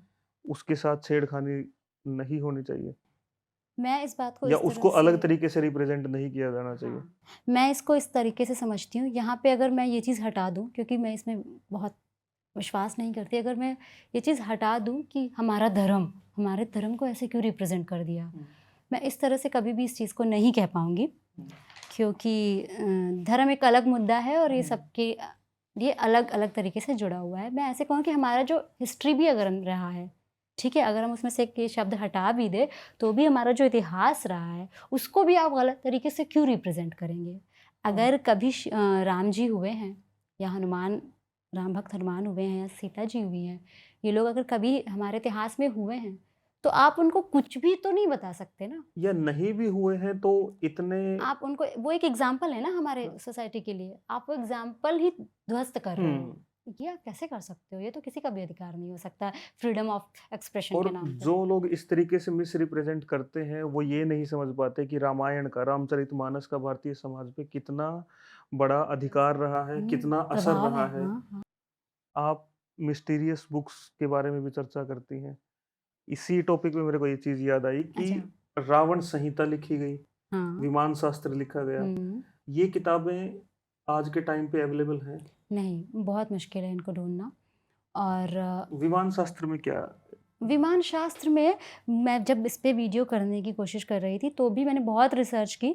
मुझे बस कुछ जानकारियाँ मिलीं, और पूरी की पूरी रिसर्च भी मिलना बहुत मुश्किल है, और ये भी पता करना बहुत मुश्किल है कि इस समय वो किस हालत में है। हालाँकि एक कोई संग्रहालय है जहाँ वो सुरक्षित हैं, और फिर भी मुझे ये लगता है, विमान शास्त्र में वैसे तो उन्होंने यही बताया है कि उस दौर में भी विमान होते थे, वो किस तरह से काम करते थे, और उनको बनाने में किस-किस पॉइंट पे ध्यान रखा गया है, कैसे किया गया, ये सारी चीज़ें। लेकिन अब उसके अंदर एग्ज़ैक्टली क्या लिखा है, वो तो मैंने भी नहीं पढ़ा है। मूवी बनाने के लिए इससे रेफरेंसेस तो लिए जा सकते थे ना? बिल्कुल लिए जा सकते थे। ये देखिए, ये तभी होता है जब आप पीयर प्रेशर के चक्कर में वो करियर चुन लेते हो जिसके लिए आप नहीं बने हो। रस रत्नाकर नाम की एक किताब है नागार्जुना की। अच्छा, रस रत्नाकर, हाँ। हाँ, यहाँ मैं ऑडियंस को बता दूं कि नागार्जुन ये कवि नागार्जुन नहीं है ना? हम्म। ये केमिस्ट्री के शायद ज्ञाता रहे। हाँ, तो क्या चीज़ है मैम इसमें, और ये मिस्टीरियस बुक्स की कैटेगरी में कैसे आती है? रस रत्नाकर में संचित मुझे याद नहीं आ रहा उसमें क्या है। धातु से सोना बनाना। क्या था उसमें? धातु से? अलग आप उसमें एक्सप्लेन आपने जो एक्सप्लेन किया हाँ, था मैंने क्या किया है? कि अलग-अलग धातुओं से सोना बनता है। लेकिन सोना तो आलू से भी बनाया जा सकता है। इधर से डालो, उधर से निकलेगा। इसमें क्या?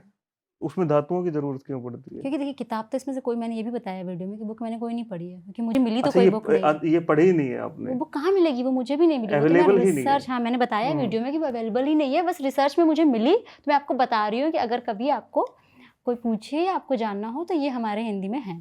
अच्छा, अथर्ववेद तो अवेलेबल है, हाँ, है ना? तो फिर वो मिस्टीरियस कैसे है? उसमें क्योंकि कहा जाता है कि तंत्र मंत्र इनका जिक्र ज़्यादा है, हिप्नोसिस का ज़िक्र ज़्यादा हिप्नोसिस है। है, हाँ ये सारी चीज़ें हिप्नोसिस हैं, तो हम भी करते हैं। सम्मोहन जो भी है। सम्मोहन तो मैं भी हाँ, तो करता अभी एक हूँ। नया अथर्ववेद तो कर दीजिए आप भी अपना। लेकिन हिप्नोसिस तो कोई मिस्ट्री नहीं, हिप्नोसिस तो साइंस है मैम। साइंस है ना, पर आप देखिए आज किस तरह से चीज़ें आ रही हैं। कोई भी चीज़ अगर वो साइंस है तो लोग हुँ। नहीं जानना चाहेंगे, लेकिन अगर आप कह दीजिए हाँ, वो कि तंत्र विद्या के तौर पे, तो वो लोग वशीकरण के तौर जानना पे, चाहेंगे। मनचाहा तो ये प्यार सब पाएँ, तो एक किया एक्साइटमेंट कराया। पैदा करने के लिए इस तरह के टर्म्स को प्रमुखता दी जाती है। ये जो मनचाहा प्यार पाएँ, किया कराया, वशीकरण, ये यहीं हाँ, से हाँ, निकला है बाबा क्या? बंगाली। हैं? नहीं, ये सब तो यहाँ से नहीं निकला है। एक वाइनिक मैन्युस्क्रिप्ट नाम की बुक है, हुँ, उसका आपने ज़िक्र किया है। ये दुनिया की सबसे मिस्टीरियस बुक है। सबसे मिस्टीरियस बुक है उस। आप बिब्लियोथेरेपिस्ट भी हैं। जी। बिब्लियोथेरेपिस्ट क्या होता है? बिब्लियोथेरेपिस्ट वो होते हैं जो बुक के ज़रिए थेरेपी करते हैं, मेंटल बुक्स इश्यूज़ के की। ज़रिए थेरेपी। हुँ। मतलब किस टाइप की का डिसऑर्डर है उसके ऊपर। हुँ। किताबें पढ़ते-पढ़ते मुझे धीरे-धीरे ये समझ में आने लगा था कि लिटरेचर सिर्फ़ मनोरंजन के लिए तो नहीं है, लेकिन लिटरेचर सिर्फ़ ज्ञान के लिए भी नहीं है। हुँ। लिटरेचर आपकी मेंटल हेल्थ अच्छी रखता है, और ये मैंने हमेशा फ़ील किया है कि अगर मैं अंदर से अच्छा फ़ील करती हूँ, स्ट्रॉन्ग फ़ील करती हूँ, मुझे पता है कि लाइफ़ में मुझे कैसे जाना है, कहाँ जाना है, तो इसकी वजह है कि लिटरेचर मैं पढ़ती हूँ।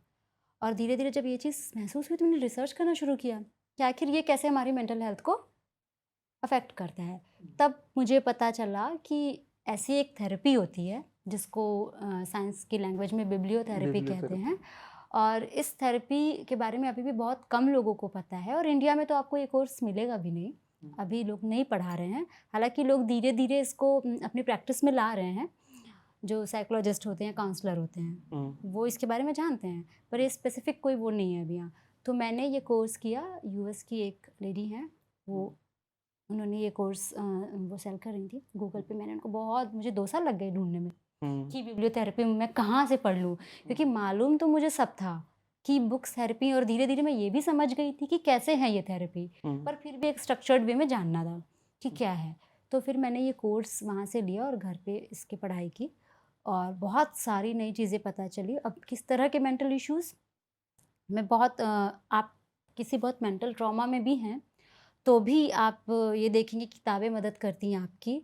आप नॉर्मल स्ट्रेस में हैं या डिप्रेशन में हैं, या जो है कि वर्क लाइफ बैलेंस नहीं कर पा रहे हैं, ये तो एक कॉमन इश्यूज़ हो गए।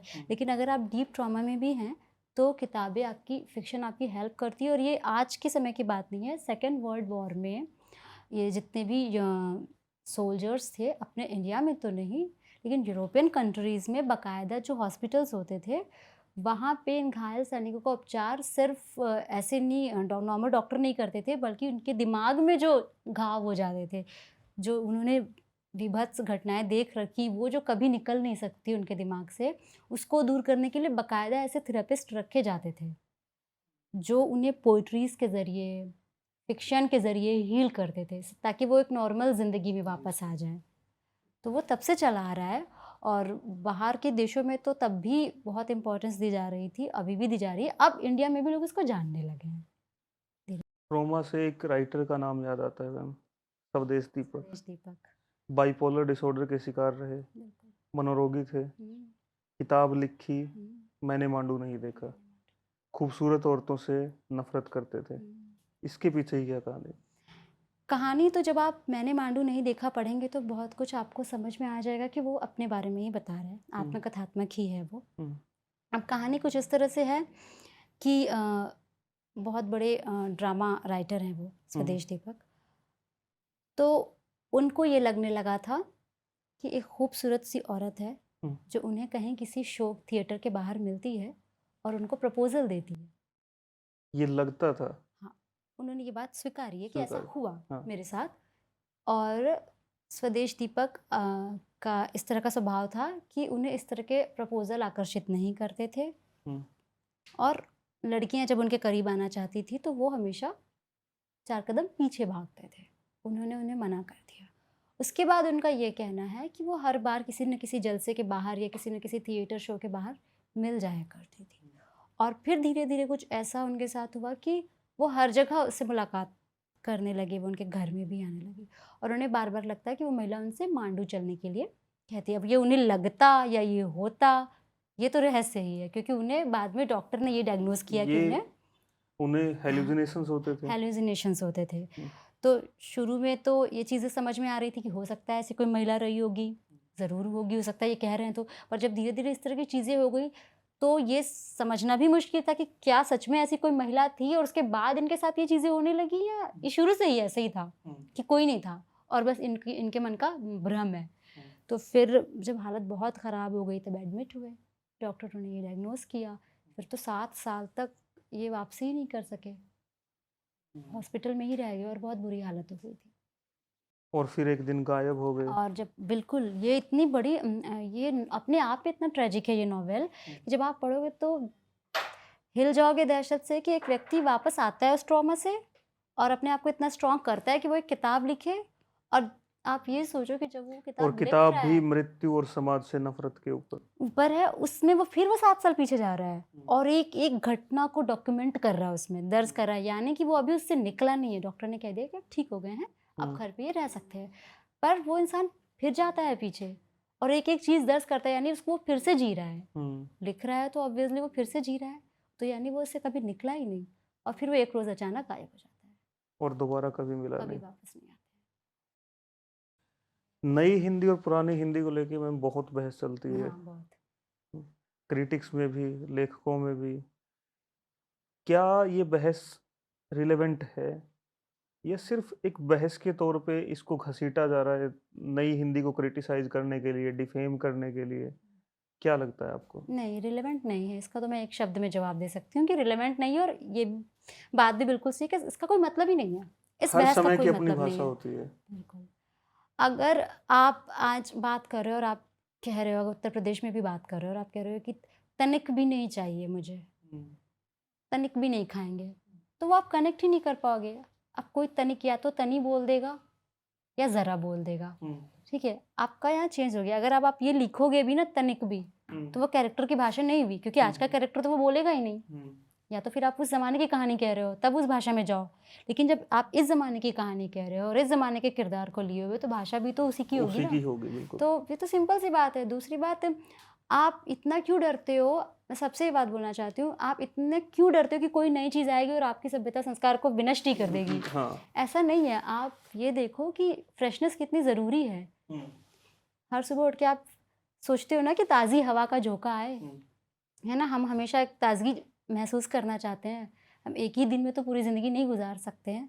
भाषा भी वैसी बहते पानी जैसी होनी चाहिए। अगर आप रोक लोगे तो पानी गंदा हो जाएगा, सड़ जाएगा, मच्छर लगेंगे। आप उसको बहने दोगे तो वो बहते हुए अपने रास्ते खुद ढूंढेगा। ये नई हिंदी शब्द किसने इजाद किया? ये तो हिंदी युग में प्रकाशन है, ये उनकी ही सारी ये परिकल्पना है। नीलोत्पल सर की देन है? नहीं, ये नीलोत्पल सर की देन नहीं है, ये शैलेश जी की देन है, शैलेश जी की जिन्होंने देन है। हिंदी युग के जो डायरेक्टर जो हैं, डायरेक्टर पब्लिशर हैं हैं, हमारे, बिल्कुल। उनकी देन है। उन्होंने ही ये शुरू किया और लोगों को पसंद आने लगा। फिर उनकी जितनी भी किताबें आई, फिर वो ये कहते रहे कि हिंदी इज कूल। हाँ, हिंदी स्कूल, नई हिंदी। और मैं तो पर्सनली बहुत खुश हुई जब पहली बार मेरे पास किताब आई नई हिंदी की। किशोर चौधरी की किताब थी वो मेरी पहली किताब थी नई हिंदी की। उसके पहले तो मैं अपना ही साहित्य पढ़ती थी, तब मुझे मालूम नहीं था कि ऐसी भी कोई भाषा हो सकती है। पर जब मैंने उसे पढ़ा मुझे बहुत मज़ा आया। मुझे ऐसा लगा, टू बी वेरी ऑनेस्ट, कि अभी तक मेरे लिए नायक और नायिकाएँ वही होती थी जिसमें वो उन्होंने घाघरा पहना हुआ है या साड़ी पहनी हुई है, बिंदी लगाई हुई है, चोटी की हुई है, वो एक नायिका है, हम्म, ठीक है ना। लेकिन अब मेरे लिए वो लड़की भी एक लिटरेरी नायिका हो गई जिसने शॉर्ट्स पहने हुए हैं, स्पैगेटी पहनी हुई है और मेरी तरह ही है वो भी। उसकी मेरे जैसे फ्रेंड है, वो मेरे जैसे जाती है, स्कूल जाती है, उसके वैसे ही दोस्त है, वो लोग वैसी ही चीज़ें करते हैं, पर वो भी कितनी डीप अंडरस्टैंडिंग रखती है चीज़ों को लेके। अब मुझे इतनी खुशी हुई है जानकर कि ऐसी एक लड़की को भी हम अपने हृदय में नायिका का स्थान दे सकते हैं। तो मैं कैसे कह दूँ कि ये भाषा कोई भाषा नहीं है, जब वो आपके जीवन में अर्थ जोड़ रही है, आपको कनेक्टिंग फ़ील करा रही है, तो ये एक मेरा अनुभव था। अगर कोई नया राइटर है, नई कहानी लिख रहा है, तो कहानी के क्राफ्ट पर किस तरीके से काम किया जाना चाहिए? किन किन चीज़ों का ध्यान रखा जाए कहानियाँ लिखते समय? ये बहुत ज़रूरी है, इस पे एक बहस छिड़ी थी हाँ, कि कहानी लिखना सीखा नहीं जा सकता सीखा है। नहीं जा हाँ, सकता। वो बॉर्न होता है, बिल्कुल बॉर्न होता है, पर सीखा जा सकता है लेकिन और सीखा जाना चाहिए भी। क्राफ्ट पे काम तो किया जा सकता है, क्राफ्ट को बिल्कुल, सुधारा तो जा यही सकता यही है ना, सीखने वाली बात ही है है ना? ये। अब क्या है ना कि आपके पास बहुत अच्छी कहानी होती है, पर आपको क्राफ्ट नहीं पता, कम से कम आप रूल सीख सकते हो, आप उसका यूज़ करें ना करें, सीख सकते हो। तो तो उसमें बुराई क्या है? बहुत ध्यान देने की ज़रूरत है। आप कोई चीज़ उठाते हो, आपके पास बहुत सारी चीज़ें हैं कहानी में जोड़ने के लिए, लेकिन जब आपको नहीं पता कि क्राफ्ट कैसे काम करता है, आपको कैसे क्राफ्टिंग करनी है स्टोरी की, तब आप एक चीज़ उठाते हो और छोड़ देते हो, उसको पूरा नहीं कर पाते हो। फिर कोई दूसरा एक पॉइंट उठाते हो, फिर वो बीच में गुम हो जाता है। तरीका ये कहता है कि जो भी चीज़ें आप लेके आ रहे हो, वो अंत में कनेक्टेड होनी चाहिए और आप एक वैल्यू क्रिएट करता हुआ, कोई उद्देश्य बताता हुआ अंत आप देते हैं। लेकिन जब आप कोई उठा रहे हो और वो गायब हो जा रहा है, उठा रहे हो फिर आपने वो छोड़ दिया, यानी कि आप क्राफ्ट को नहीं समझ रहे हो, यानी आप बिल्कुल भी कसे हुए नहीं हो अपने कला में। तो बहुत ज़रूरी है, और आप ये भी नहीं समझ रहे हो कि क्राफ्ट कितना ज़रूरी है। कितना ज़रूरी है।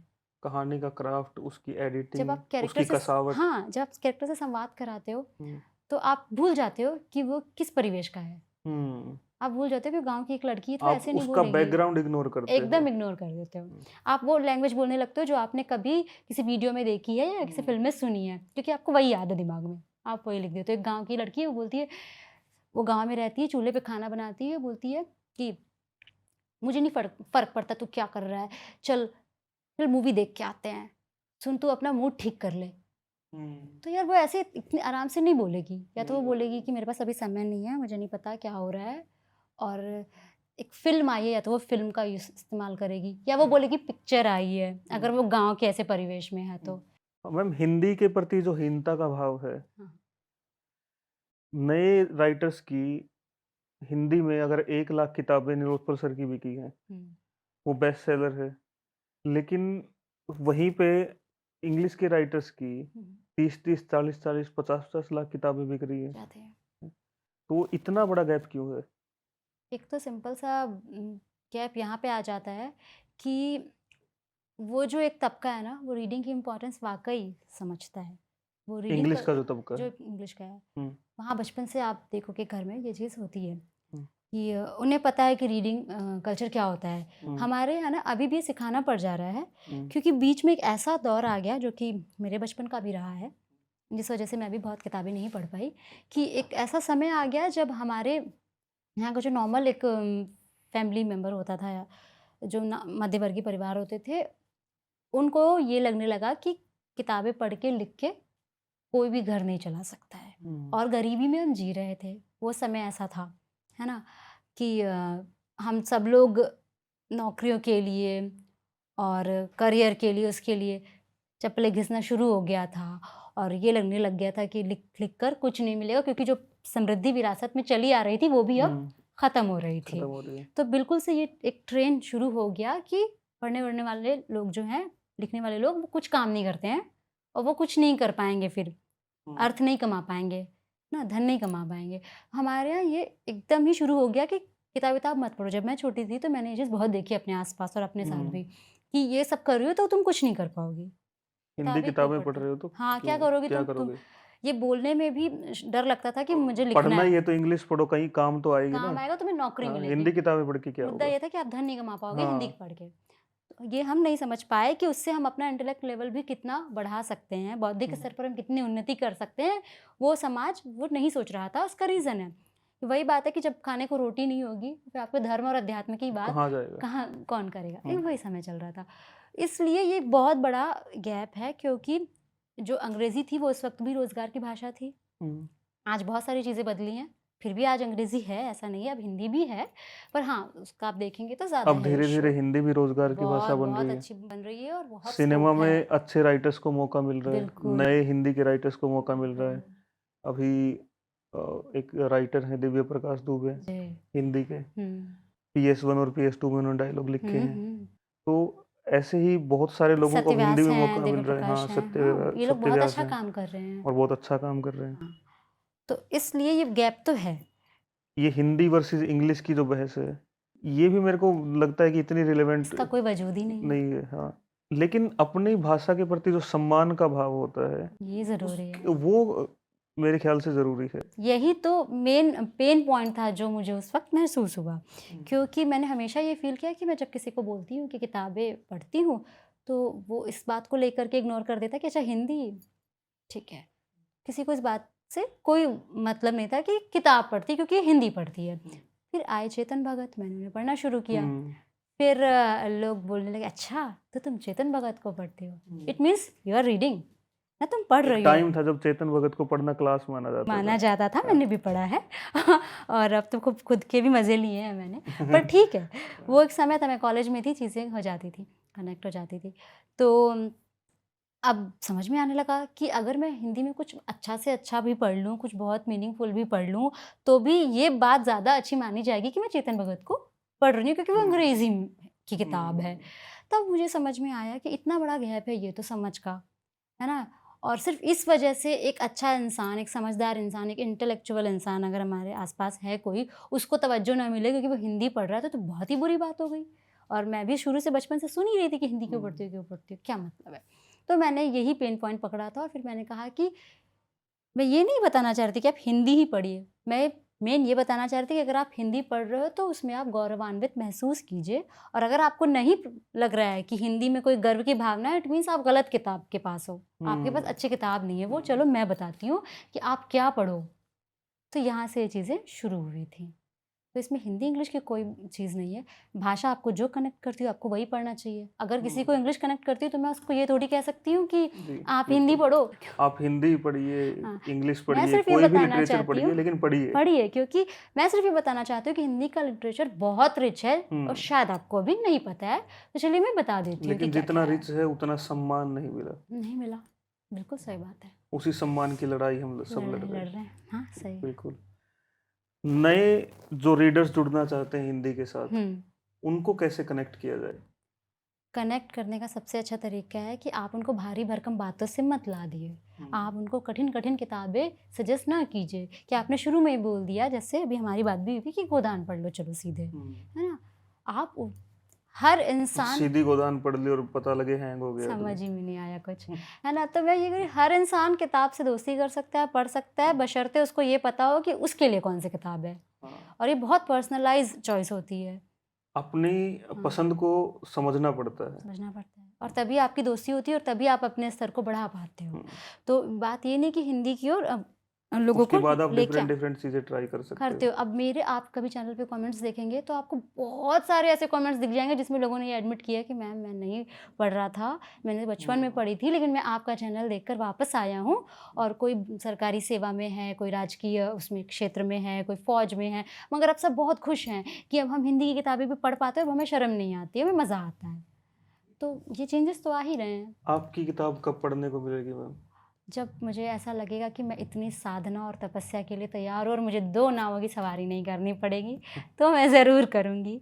कैवल्य खुद को लेकिन थोड़ा सँभाल सही ले। समय तो कभी आता ही नहीं नहीं आता है, बनाना पड़ता है। है ना? ये एक बहुत बड़ी तपस्या है संचित, और हमने भी सही आपको समय सब के छोड़ना लिए, होगा। आप जानते हो अच्छे से, हमने 3 साल बिल्कुल। वेट किया है सही समय के लिए और सही समय तब भी नहीं आया। हमें फिर आग में कूदना पड़ा। ये बिल्कुल सही बात है। पर हाँ, ये एक तपस्या है और मैं एक इसके लिए रिक्वेस्ट है, हाँ, ज़रूर ये तपस्या जितना जल्दी शुरू हो सके कोशिश और करूँगी, जितनी जल्दी हमारे हाथ में आपकी किताब आ सके। पूरी कोशिश रहेगी। नए राइटर्स के लिए कोई संदेश मैम? पढ़िए, प्लीज़ पढ़िए। आप लोग ऐसी बातें क्यों करते हैं कि पढ़ना ज़रूरी नहीं है लिखने के लिए? मेरे अपने एक्सपीरियंसेस काफ़ी हैं। जब आप लिख रहे होते हो तो सिर्फ़ खुद को अभिव्यक्त नहीं करते हैं, जब आप लिख रहे होते हो तो अपने साथ एक पूरा समाज, अपना पूरा देश लेकर चलते हैं। आपको उनके बारे में पता ही नहीं होगा, आप अपने इतिहास को जानेंगे ही नहीं, तो आप कैसे जस्टिफाई कर पाएंगे, कैसे हम क्राफ्ट कर पाएंगे जो हम लिख रहे हैं। तो पढ़िए, और जितना अच्छा पढ़ सकते हैं उतना अच्छा पढ़िए। बस ये एक टिप्स देना चाहूँगी।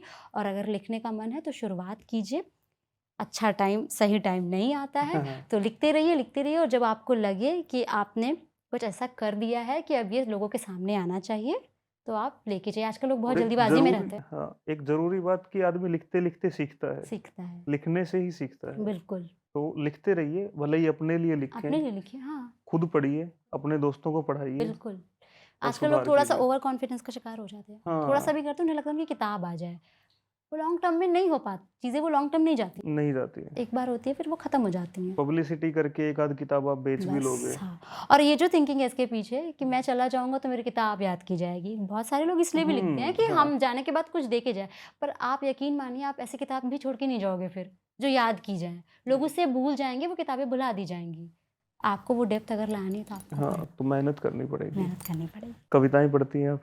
हाँ, पढ़ती हूँ। तो एक कविता। अच्छा, अमृता प्रीतम की एक कविता है, प्रेम पर, विछोह पर। उन्होंने बहुत कुछ लिखा है, और चाहे किसी भी ज़माने के प्रेमी रहे हों, उनसे कनेक्ट कर ही लेते हैं। तो एक कविता मैं आज सुना रही हूँ आपको, जिसमें आप देखेंगे कि कैसे उन्होंने चंद शब्दों में ही, छोटी सी कविता में ही, प्रेम को कितने ऊंचे स्तर पर उन्होंने स्थापित किया है।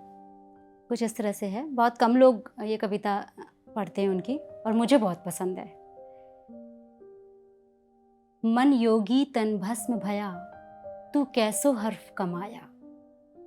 अजल के योगी ने फूंक जो मारी, इश्क का हर्फ अलाया। धूनी तपती मेरे मौला वाली, मस्तक नाद सुनाई दे। अंतर में एक दिया जला, आसमान तक रोशनाई दे। कैसो रमण कियो रे जोगी, किछु न रहियो पराया। मन योगी तन भस्म भया, तू ऐसी हर्फ कमाया। बहुत ही खूबसूरत सुदीप्ता जी, धन्यवाद, आपने हमें इतना समय दिया, इतने शॉर्ट नोटिस पे आप आए, इसके लिए आपका तहे दिल से शुक्रिया। आपका भी बहुत बहुत धन्यवाद संचित, कि आपने ये मौका दिया इतनी सारी बातें करने का। बहुत अच्छा लगा आप सबसे मिलकर। आप सबसे भी एक निवेदन है कि अपनी तमाम धन संपदा में किताबों का भी एक हिस्सा रखिए, क्योंकि कोई भी आपका ज्ञान लूट नहीं सकता। मैं संचित इस उम्मीद में आपसे विदा लेता हूं कि आप खूब पढ़ेंगे, पढ़ाएंगे और संवाद की इस प्रक्रिया को बदस्तूर जारी रखेंगे। धन्यवाद।